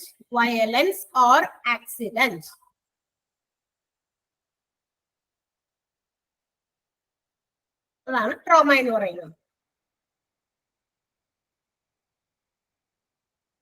Okay, ഇനി അടുത്തത് എങ്ങനെയാണ് ഒരു വെന്റിലേറ്റർ വർക്ക് ചെയ്യുന്നത്? വെന്റിലേറ്റർ എങ്ങനെ നമുക്ക് വർക്ക് ചെയ്യുന്നു എന്നുള്ളതാണ്. സെന്റൻസിൽ medical ventilator employs to pressure or to remove carbon dioxide from our body and pump oxygenated air into our airways. നമ്മളുടെ ശരീരത്തിലെ കാർബൺ ഡൈ ഓക്സൈഡിനെ പുറന്തള്ളാനും അത് നമുക്ക് സ്വന്തമായിട്ട് പറ്റുന്നില്ല. നമ്മൾ ശ്വാസം എടുക്കുമ്പോൾ അത് പറ്റുന്നുണ്ട് നമുക്ക്. If our breathing conditions are okay, നമ്മൾ നോർമൽ സ്റ്റേജിലാണ്, ബ്രീത്തിങ് കണ്ടീഷൻസിന് കുഴപ്പമൊന്നുമില്ല എങ്കിൽ നമുക്ക് സ്വന്തമായിട്ട് നമുക്ക് തന്നെ സ്വന്തമായിട്ട് ourself we can take breathing അല്ലെ, നമുക്ക് ബ്രീത്തിങ്ങിന് സാധ്യമാകുന്നുണ്ട്. അപ്പൊ അവിടെ ഒരു മെഷീന്റെ സഹായം ആവശ്യമില്ല. അതേസമയം patients who are having difficulty in ബ്രീത്തിങ്ങിൽ പ്രോബ്ലം ഉള്ള അല്ലെങ്കിൽ ബുദ്ധിമുട്ട് അനുഭവപ്പെടുന്ന പേഷ്യൻസിനാണ് ഈ ഒരു വെന്റിലേഷന്റെ സഹായം ആവശ്യമുള്ളത്. സോ ദ വെന്റിലേറ്റർ എന്ത് ചെയ്യുന്നു? ആ സമയത്ത് പേഷ്യന്റിന്റെ ഓക്സിജൻ, കാർബൺ ഡൈ ഓക്സൈഡ് നിറഞ്ഞ എയറിനെ റിമൂവ് ചെയ്യുകയും നമ്മുടെ ശരീരത്തിൽ നിന്ന് റിമൂവ് ചെയ്യുകയും അവിടേക്ക് ഓക്സിജനേറ്റഡ് ആയിട്ടുള്ള എയർ, ഓക്സിജൻ നിറഞ്ഞ എയർ അങ്ങോട്ടേക്ക് അകത്തേക്ക് കൊടുക്കുകയും ചെയ്യുക എന്നുള്ളതാണ്. എയർവേസിലൂടെ നമ്മുടെ എയർ പാസ് ചെയ്യുന്ന ആ വഴിയിലൂടെ അങ്ങോട്ടേക്ക് പാസ് ചെയ്ത് കൊടുക്കുക എന്നുള്ള ആ ഒരു സപ്പോർട്ടിങ് തരുന്ന ഒരു മെഷീനാണ് വെന്റിലേറ്റർ. അപ്പൊ വെന്റിലേറ്റർ എങ്ങനെ വർക്ക് ചെയ്യണമെന്ന് വെച്ച് കഴിഞ്ഞാൽ ഓക്സിജൻ അകത്തേക്ക് വിടാനും കാർബൺ ഡൈ ഓക്സൈഡിനെ റിമൂവ് ചെയ്യാനും വേണ്ടിയാണ് അത് വർക്ക് ചെയ്യുന്നത്. അതിന്റെ വർക്കിംഗ് അതാണ്, അതിന്റെ ആ ഒരു സിസ്റ്റം അതാണ്. ഓക്കെ, അപ്പൊ നമ്മൾ പറഞ്ഞു എയർവേസിലൂടെയാണ് നമ്മളുടെ ഈ കാർബൺ ഡൈ ഓക്സൈഡ് പുറത്തേക്ക് കളയുന്നതും അതുപോലെ തന്നെ ഓക്സിജനേറ്റഡ് ആയിട്ടുള്ള എയർ അല്ലെങ്കിൽ ഓക്സിജൻ അകത്തേക്ക് വിടുന്നതെന്ന് പറഞ്ഞു. അപ്പൊ വിച്ച് ആർ ദ എയർവേസ്? ഏതൊക്കെയാണ് ആ എയർ പാസ് ചെയ്യുന്ന ആ വഴികൾ ഏതൊക്കെയാണ്? അറിയാവുന്ന കാര്യങ്ങളാണ്. നമുക്ക് ഇതൊക്കെ നമ്മൾ ചെറിയ ക്ലാസ്സിലൊക്കെ പഠിച്ചേക്കുന്നത്. നോസ്, മൗത്ത് അല്ലെ, മൂക്കിക്കൂടി, വായിക്കൂടി. ചിലപ്പോ നമ്മൾ മൂക്ക് അടച്ചുകൊണ്ട് ചെയ്ത വായിക്കൂടി ശ്വാസം എടുക്കും അല്ലെ. ചിലപ്പോ നമ്മള് ജലദോഷം അല്ലെ, ഭയങ്കര കോൾഡ് ഒക്കെ വന്നു കഴിയുമ്പോ മൂക്ക് രാത്രി ആവുമ്പോഴായിരിക്കും കിടക്കാൻ ചെന്ന് കഴിയുമ്പോ മൂക്കടഞ്ഞു പോകും. പിന്നെ നമുക്ക് എന്ത് ചെയ്യാൻ പറ്റില്ല, മൂക്കിൽ കൂടി ശ്വാസം എടുക്കാൻ പറ്റില്ല. നമ്മൾ ഭയങ്കര ഡിസ്കംഫർട്ട് ആവും ഉറങ്ങാനൊക്കെ. അന്നേരം നമ്മുടെ വാ തുറന്ന് നമ്മൾ സൗകര്യത്തിന് വേണ്ടി തൽക്കാലം നമ്മൾ എന്ത് ചെയ്യും, വാ തുറന്ന് വയ്ക്കും. മൂക്കില് ആവിയൊക്കെ പിടിച്ചിട്ട് ചിലപ്പോൾ രാത്രി കിടക്കാൻ അങ്ങോട്ട് ചെല്ലുമ്പോൾ എന്തായാലും ഈ ഒരു ബ്രീത്തിങ് പ്രോബ്ലം അനുഭവപ്പെടാം. അപ്പൊ പോയി വേഗം വെന്റിലേഷനിൽ കിടക്കാനല്ല കേട്ടോ, അത് കോൾഡ് ആയതുകൊണ്ടാണ് അങ്ങനെ വന്നത് അല്ലെ. അല്ലാന്നുണ്ടെങ്കിൽ ഓക്കെ കുറച്ച് നേരം എഴുന്നേറ്റ് കഴിഞ്ഞാൽ ചിലപ്പോൾ ശരിയാകും, കിടക്കുമ്പോഴായിരിക്കും അങ്ങനെ വരിക. നമ്മൾ ഇരുന്ന് കിടന്നൊക്കെ നേരം എടുപ്പിക്കും. അത് ആ കോൾഡ് വരുന്ന സിറ്റുവേഷൻസിൽ മാത്രമേ ഉള്ളൂ. അപ്പൊ നോസ്, പിന്നെ മൗത്ത്, പിന്നെ ഏതാണ് ത്രോട്ട് അല്ലെ, തൊണ്ട, അതിൽ കൂടിയാണ് കടന്നു വരിക. അല്ലെങ്കിൽ ഫാരിങ്സ് എന്ന് വിളിക്കും. പിന്നെ വോയിസ് ബോക്സ്, ലാരിങ്സ് എന്ന് പറയുന്നത് നമ്മുടെ സൗണ്ട് വരുന്ന ആ ഒരു ബോക്സ് ആണ്. വിൻഡ് പൈപ്പ് ആണ്, അത് ട്രക്കിയാണ്. ലങ് ട്യൂബ്സ് ആണ്, അത് ബ്രോങ്കിയാണ്. ഈ 6 പാർട്സ് ആണ് നമ്മളുടെ എയർവേസിൽ വരുന്നത്. Nose, mouth, throat, voice box, wind pipe and lung tube. Wind പൈപ്പിനെ ട്രക്കിയ എന്ന് പറയും, ലങ്സിനെ ബ്രോങ്കി എന്ന് പറയും. ലങ് ട്യൂബ്സിനെ നമ്മൾ ബ്രോങ്കി എന്നും പറയാറുണ്ട്. അപ്പൊ ഏതൊക്കെയാണ് എയർവേസിൽ വരിക, എയർവേസിനകത്ത് പെട്ടത് ഏതൊക്കെയാണെന്നൊക്കെ പറഞ്ഞ് ക്വസ്റ്റ്യൻസ് ഒക്കെ വരാം. ഇതൊക്കെ സിമ്പിൾ കാര്യങ്ങളാണ്. ഓക്കെ, ഇനി എങ്ങനെയാണ് നമ്മൾ ഈ പമ്പിങ് എന്താ പറയാ നടത്തുന്നത് എന്നാണ് പറഞ്ഞേക്കണേ. ഓക്സിജൻ നമ്മുടെ ലങ്സിലേക്ക് പമ്പ് ചെയ്യുന്നത് വെന്റിലേറ്ററിന്റെ കൂടെ സഹായത്തോടെ എങ്ങനെയാണ് ഓക്സിജൻ പുഷ് ചെയ്യുന്നത് എന്ന് പറഞ്ഞിട്ടുണ്ട്. Either breathing tube or fitted mask. അതായത് ബ്രീത്തിങ്ങിന് ഒരു ട്യൂബ് നമ്മൾ പറഞ്ഞില്ലേ നേരത്തെ, ഇവിടെ ഒരു ത്രോട്ടിൽ ഒരു ബ്രീത്തിങ് ട്യൂബ് പ്രസ് ചെയ്ത് വെക്കുന്ന പറഞ്ഞോ, തൊട്ട് മുകളില് തുടക്കം തന്നെ പറഞ്ഞോ. രണ്ട് രീതിയിൽ നമുക്ക് വെന്റിലേറ്ററിന്റെ സഹായത്തോടെ ഓക്സിജൻ കൊടുക്കാമെന്നാണ് പറയുന്നത്. ഏതൊക്കെയാണ്? ഒന്ന് ബ്രീത്തിങ് ട്യൂബ് വെച്ചിട്ട്, മറ്റൊന്ന് ഫിറ്റഡ് മാസ്ക്. അത് സ്യൂട്ടബിൾ ആയിട്ടുള്ള മാസ്ക് വെച്ചിട്ട്. ചിലപ്പോൾ അത് വെച്ചാലും ചില ആൾക്കാർക്ക് പറ്റില്ല. അതുകൊണ്ട് അന്നേരമാണ് ഇങ്ങനെ കൊടുക്കുന്നത്. ഈ ത്രോട്ടിന്റെ ഇവിടെ ആയിട്ട് അങ്ങനെ എന്താ പറയാ ഒരു ബ്രീത്തിങ് ട്യൂബ് വെച്ചിട്ട് അതിലൂടെ ആയിരിക്കും കൊടുക്കുക. അപ്പൊ ഈ 2 ways ആണ്, 2 രീതിയിലാണ് വെന്റിലേറ്റേഴ്സിൽ ബ്രീത്തിങ് ഒരു സാധ്യമാക്കുന്നത്, അല്ലെങ്കിൽ ഓക്സിജൻ പുഷ് ചെയ്യുന്നത് ലങ്സിലേക്ക്. 2 waysലാണ് breathing tube, either breathing tube or fitted mask. ഏതെങ്കിലും ഒരെണ്ണം കേട്ടാ, രണ്ടും കൂടി വെക്കേണ്ട ആവശ്യമില്ല. ഓക്കെ, ഇനി അവർ പറയുന്ന കാര്യം എന്താന്ന് വെച്ചാണ്ടല്ല, ഈ ventilator when the patient is conscious, അത് വളരെ ബോധാവസ്ഥയിലുള്ള പേഷ്യൻസിന് ഈ വെന്റിലേഷൻ കൊടുക്കുക എന്ന് പറയുന്നത് വളരെ അൺകംഫർട്ടബിൾ ആയിരിക്കും. അതായത് കോൺഷ്യസ് അല്ലാത്തവർക്കാണ് കൂടുതലും അത് വെക്കുമ്പോൾ അവരറിയുന്നില്ല, ഉറങ്ങിപ്പോകുന്നു, അനസ്തേഷ്യ കൊടുക്കുമ്പോൾ ഉറങ്ങിപ്പോകുന്നു, മയങ്ങിപ്പോകുന്ന സിറ്റുവേഷൻസിലൊക്കെ ഇത് കൊടുക്കാൻ എളുപ്പമാണ്. പക്ഷെ കോൺഷ്യസ് ആയിട്ടിരിക്കുന്ന ഒരാൾക്ക് ഇത് വെരി അൺകംഫർട്ടബിൾ ആയിരിക്കും. അവരുടെ വെച്ചാലും അത് ഭയങ്കര എന്താ പറയാ കംഫർട്ടബിൾ ആയിരിക്കില്ല. എസ്പെഷ്യലി അവരുടെ എന്താ പറയാ അങ്ങനെയുള്ള പേഷ്യൻസിന് ബ്രീത്തിങ് ട്യൂബ്, അതായത് ത്രോട്ടില് ബ്രീത്തിങ് ട്യൂബ് വെച്ചിട്ടൊക്കെ ആയിരിക്കും അങ്ങനെയുള്ള പേഷ്യൻസിനൊക്കെ എന്താ പറയാ ഈ ഇത് കൊടുക്കുമ്പോൾ, ഈ വെന്റിലേഷൻ കൊടുക്കുന്നത്. അപ്പോ while attached to ventilator they are unable to speak. ഈ വെന്റിലേഷൻ കൊടുക്കുന്ന സമയത്ത് നമുക്ക് സംസാരിക്കാനോ അതുപോലെ തന്നെ മൂവ് ചെയ്യാനോ അതുപോലെ തന്നെ എന്തെങ്കിലുമൊക്കെ കഴിക്കാനോ ഇതൊന്നും പറ്റില്ല എന്നുള്ളതും അറിഞ്ഞിരിക്കണം. അപ്പൊ വെന്റിലേഷന്റെ സമയത്ത് ഇങ്ങനെയുള്ള കാര്യങ്ങളൊക്കെ ഉണ്ട്. അൺകോൺഷ്യസ് ആകുന്ന സമയത്താണ് ഇത് കൂടുതൽ കംഫർട്ടബിൾ ആയിട്ട് നമുക്ക് അത് യൂസ് ചെയ്യാൻ പറ്റുക. While ventilated patients cannot eat, move or they cannot speak. നമ്മൾ അവിടെ വെന്റിലേഷൻ ആയിരിക്കുന്ന ആളുകൾക്ക്, അവിടുത്തിരിക്കുന്ന ആളുടെ കാര്യമില്ലോട്ടാ പറഞ്ഞത്, അവർക്ക് സ്പീക്ക് ചെയ്യാനോ സംസാരിക്കാനോ കഴിക്കാനോ മൂവ് ചെയ്യാനൊന്നും പാടില്ല എന്നുള്ള കാര്യം കൂടി അറിഞ്ഞിരിക്കണം. അപ്പൊ ഒന്ന് വേഗം ഒന്ന് വായിച്ചു നോക്കാം. അത്രയും കൂടി എങ്ങനെയാണ് വെന്റിലേറ്റർ വർക്ക് ചെയ്യുന്നത്, ഏതൊക്കെയാണ് നമ്മുടെ എയർവേസിൽ ഉൾപ്പെട്ടിരിക്കുന്നത്, പിന്നെ 2 കുഞ്ഞു കുഞ്ഞു സെന്റൻസുകൾ ജസ്റ്റ് ഒന്ന് ഞാൻ വായിച്ചു നോക്കിയേ.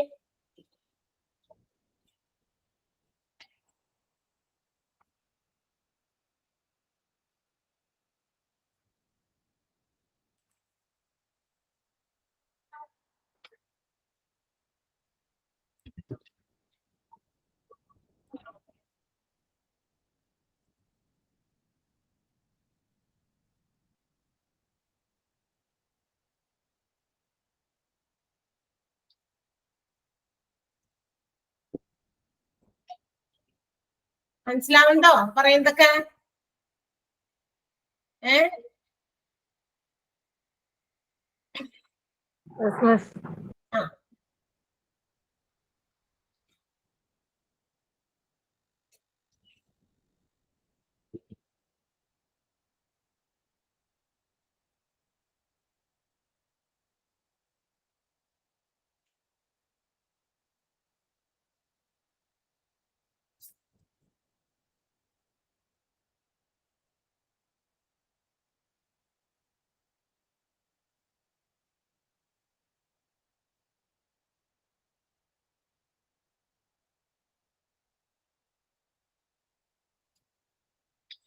കഴിഞ്ഞല്ലോ അല്ലെ?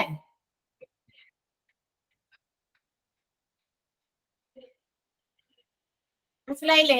വായിച്ചിട്ട് ബുദ്ധിമുട്ടൊന്നുമില്ലല്ലോ? സെന്റൻസുകളൊക്കെ വായിച്ചാൽ നമുക്ക് ക്ലിയർ ആകുന്നതും കൂടിയാണ്. പിന്നെ പറയുന്നുണ്ടല്ലോ ഒരാൾ ഇങ്ങനെ ഇരുന്ന്, അപ്പൊ പിന്നെ കുഴപ്പമില്ലല്ലോ. എന്തെങ്കിലും ഉണ്ടെങ്കിൽ പറയണം, നിങ്ങളാണ് കേൾക്കുന്നവര്. വായിച്ചിട്ട് മനസ്സിലാവുന്നുണ്ടോ? Yes, ma'am. ഓക്കെ. ഇനി patient on ventilator requires to be monitored. എന്തൊക്കെയാണ് ഒരു പേഷ്യന്റ് വെന്റിലേഷൻ ആ ഒരു ഇതിലാകുന്ന സമയത്ത് എന്തൊക്കെയാണ് അവരുടെ നമ്മൾ ശ്രദ്ധിക്കേണ്ടത് എന്ന് വെച്ചാൽ ഒരു പേഷ്യന്റിനെ വെന്റിലേറ്റഡ് ആ ഒരു കണ്ടീഷനിലായിരിക്കുന്ന സമയത്ത് എന്തൊക്കെ തിങ്സ് ആണ് നമ്മൾ അറിയേണ്ടത്? അവരുടെ പേഷ്യൻസിന്റെ എന്തൊക്കെ അറിയണമെന്ന്? ഹാർട്ട് റേറ്റ് ഇടയ്ക്കിടയ്ക്ക് നോക്കണം. ഹാർട്ടിന്റെ റേറ്റ്, ഹാർട്ട് ബീറ്റ് റേറ്റ് ഒക്കെ കൃത്യമായിട്ട് ഫംഗ്ഷനിങ് ചെയ്യുന്നുണ്ടോ എന്ന് നോക്കണം. BP, ബ്ലഡ് പ്രഷർ നോക്കണം. റെസ്പിറേറ്ററി റേറ്റ്, ബ്രീത്തിങ് റേറ്റ് എത്രയാണെന്ന് നോക്കണം. ഓക്സിജൻ സാച്ചുറേഷൻ, നമ്മൾ നേരത്തെ പറഞ്ഞില്ലേ ഓക്സിജൻ സാച്ചുറേഷൻ, ആ ഒരു കാര്യം എത്രയാണെന്ന് നോക്കണം. പിന്നെ ഓൾസോ നീഡ് റെഗുലർ ടെസ്റ്റ്, അതായത് എക്സ്റേ പോലുള്ള ചില എക്സ്റേയോ അല്ലെങ്കിൽ സ്കാനിങ് ചെസ്റ്റിന്റെ ഒക്കെ, അപ്പൊ അതൊക്കെ ഇടയ്ക്കിടയ്ക്ക് എടുക്കണം വെന്റിലേഷൻസിലാകുന്ന ആളുകളുടെ. പിന്നെ മാത്രമല്ല അഡീഷണലി ചില ബ്ലഡ് ടെസ്റ്റുകളൊക്കെ നമുക്ക് ബ്ലഡിന്റെ ഓക്സിജൻ ലെവലും കാർബൺ ഡൈ ഓക്സൈഡ് ലെവലൊക്കെ ഉണ്ടെങ്കിൽ അതൊക്കെ ഒന്ന് കണ്ടുപിടിക്കാൻ വേണ്ടിയിട്ട് ഇടയ്ക്കിടയ്ക്ക് ബ്ലഡ് ടെസ്റ്റുകളും നടത്തേണ്ടി വരും. അപ്പൊ ഇത്രയും കാര്യങ്ങൾ ഒരു പേഷ്യന്റിനെ വെന്റിലേഷനിലാക്കുന്ന സമയത്ത് ഇടയ്ക്കിടയ്ക്ക് നോക്കിക്കൊണ്ടിരിക്കേണ്ട കാര്യമാണ്. അല്ലാതെ അവിടെ കൊണ്ടുപോയി വെന്റിലേഷൻ ഒക്കെ കയറ്റി കൊടുത്ത് വിട്ടിട്ട് ആ വ്യക്തിക്ക് പോരാല്ല ചെയ്യുന്നത്. ഇടയ്ക്കിടയ്ക്ക് നോക്കണം അവരുടെ ബ്രീത്തിങ് സ്റ്റേജ് എങ്ങനെയാണ്, BP എങ്ങനെയാണ്, അതുപോലെ ഓക്സിജന്റെ അളവ് എങ്ങനെയാണ്, അതുപോലെ തന്നെ നമ്മുടെ ഓക്സിജനും കാർബൺ ഡൈ ഓക്സൈഡിന്റെ ഒക്കെ ലെവല് ബ്ലഡിൽ എത്രത്തോളം ഒക്കെ ഉണ്ട് ഉള്ള കാര്യങ്ങളൊക്കെ മനസ്സിലാക്കണം. എക്സ്റേസും സ്കാൻസും ഒക്കെ എടുക്കേണ്ടതുണ്ടെങ്കിൽ അതും എടുക്കണം എന്നുള്ളതാണ്. അത്രേ ഉള്ളൂ. അത്രയും കാര്യങ്ങളൊക്കെ അതൊക്കെ സാധാരണഗതിയിലുള്ളതാണ്. ഇനി what are the benefits of mechanical ventilation? ഈ മെക്കാനിക്കൽ വെന്റിലേഷൻ കൊണ്ട് എന്തൊക്കെ എന്താ പറയാ നേട്ടമുണ്ട് എന്നാണ് അടുത്തത് നമ്മൾ പറയണ്ടേ. എന്തൊക്കെ നേട്ടമുണ്ട്? ഈ വെന്റിലേഷൻ എന്തിനെങ്കിലും ഉപകരിക്കുന്നുണ്ടോ, അല്ലെങ്കിൽ നമുക്ക് അതുകൊണ്ട് വല്ല യൂസസും അല്ലെങ്കിൽ എന്തെങ്കിലും നേട്ടമുണ്ടോ എന്നാണ്. ഉണ്ട്, തീർച്ചയായിട്ടും 5 ബെനിഫിറ്റുകളാണ് മെക്കാനിക്കൽ വെന്റിലേഷൻ കൊണ്ട് ഉള്ളത്. എന്താന്ന് പറയാ, പേഷ്യന്റിന് വളരെയധികം എഫേർട്ട് എടുത്ത് ബ്രീത്ത് ചെയ്യേണ്ട. ഇപ്പൊ ഭയങ്കര രോഗമായിട്ട് കിടക്കുന്ന ഒരു പേഷ്യന്റ്, രോഗത്തിന്റെ അവസ്ഥ വേറെ, കൂടാതെ ഈ ബ്രീത്തിങ് പ്രോബ്ലം കൂടി രണ്ടും കൂടി ഒരുമിച്ചൊക്കെ വന്നു കഴിയുമ്പോൾ ഒത്തിരി എഫേർട്ട് എടുത്ത് ആ ഒരു ഇതും കൂടി സഹിക്കേണ്ടി വരില്ല. അപ്പൊ വെന്റിലേഷന്റെ സഹായത്തോടെ ദേ ക്യാൻ ബ്രീത്ത് പ്രോപ്പർലി, അവർക്കത് നല്ല രീതിയിൽ ബ്രീത്ത് ചെയ്യാൻ പറ്റും. അപ്പൊ അതിന് ഒരുപാട് സഹായിക്കുന്ന ഒന്നാണ് മെക്കാനിക്കൽ വെന്റിലേഷൻ. അപ്പൊ patient doesn't have to exert as much effort, അതായത് they have not to take much effort in ബ്രീത്തിങ്ങിൽ ഒത്തിരി എഫേർട്ട് എടുക്കേണ്ട ആവശ്യം വരുന്നില്ല മെക്കാനിക്കൽ വെന്റിലേഷൻ ഉണ്ടെങ്കിൽ. First point. രണ്ടാമത്തെ point, patients breathing is likely to become normal. അതായത് പേഷ്യന്റിന്റെ ബ്രീത്തിങ് നോർമൽ ലെവലിലേക്ക് കൊണ്ടുവരാനാണ് നമ്മൾ വെന്റിലേഷൻ ഉപയോഗിക്കുന്നത്. അതുകൊണ്ട് തന്നെ അത് നോർമലിലേക്ക് വരും. നോർമലിലേക്ക് കൊണ്ടുവരുന്നു. അത് മെക്കാനിക്കൽ വെന്റിലേഷന്റെ സഹായത്തോടെയാണ് അത് നോർമലിലേക്ക് കൊണ്ടുവരാൻ പറ്റുക. It helps the patient to receive as much as oxygen he or she requires. അതായത് ആണായാലും പെണ്ണായാലും അവർക്ക് വേണ്ട ഓക്സിജൻ അവർക്ക് കൃത്യമായിട്ട് എന്താ പറയാ പേഷ്യന്റിന് ഈ വെന്റിലേഷന്റെ സഹായത്തോടെ കിട്ടുന്നു എന്നുള്ളത് മറ്റൊരു ബെനിഫിറ്റ് ആണ്. ഓക്കെ, വേണ്ടത്ര ഓക്സിജൻ കിട്ടുന്നു.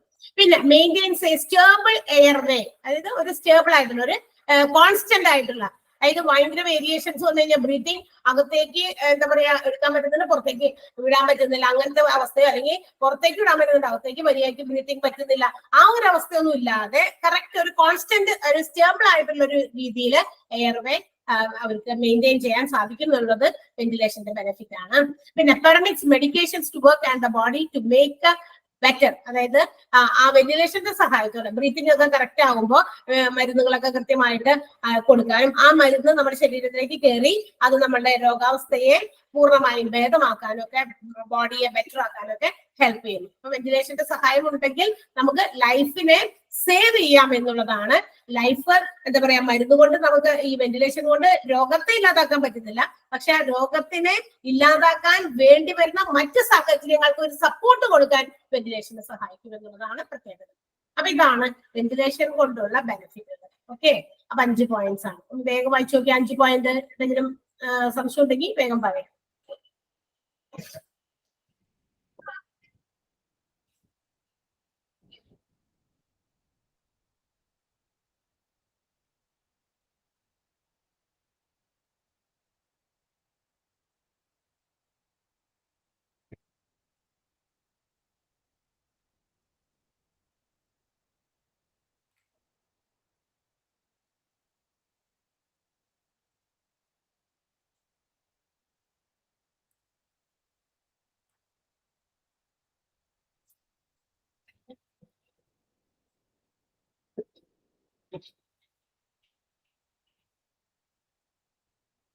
വായിച്ചു കഴിഞ്ഞോ?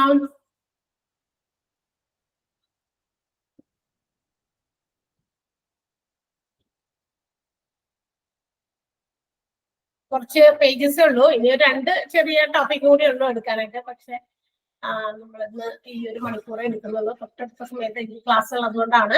അപ്പോ നിങ്ങളുടെ ക്ലാസ് കളയണ്ടല്ലോ എന്ന് വിചാരിച്ചിട്ടാണ്. ടീച്ചറിന്റെ ജിഷ മിസ്സിന്റെ എടുക്കാനുള്ള ചാപ്റ്റേഴ്സിൽ ആണ് ആ ചാപ്റ്ററുകളാണ് ഞാനിപ്പോ എടുത്ത് തുടങ്ങിയിരിക്കുന്നത്. നെക്സ്റ്റ് വീക്ക് തുടങ്ങിയ ടീച്ചർ വരുള്ളൂ. ടീച്ചർക്ക് കുറച്ച് ഇതൊക്കെ ഉള്ളത് കൊണ്ടാണ്.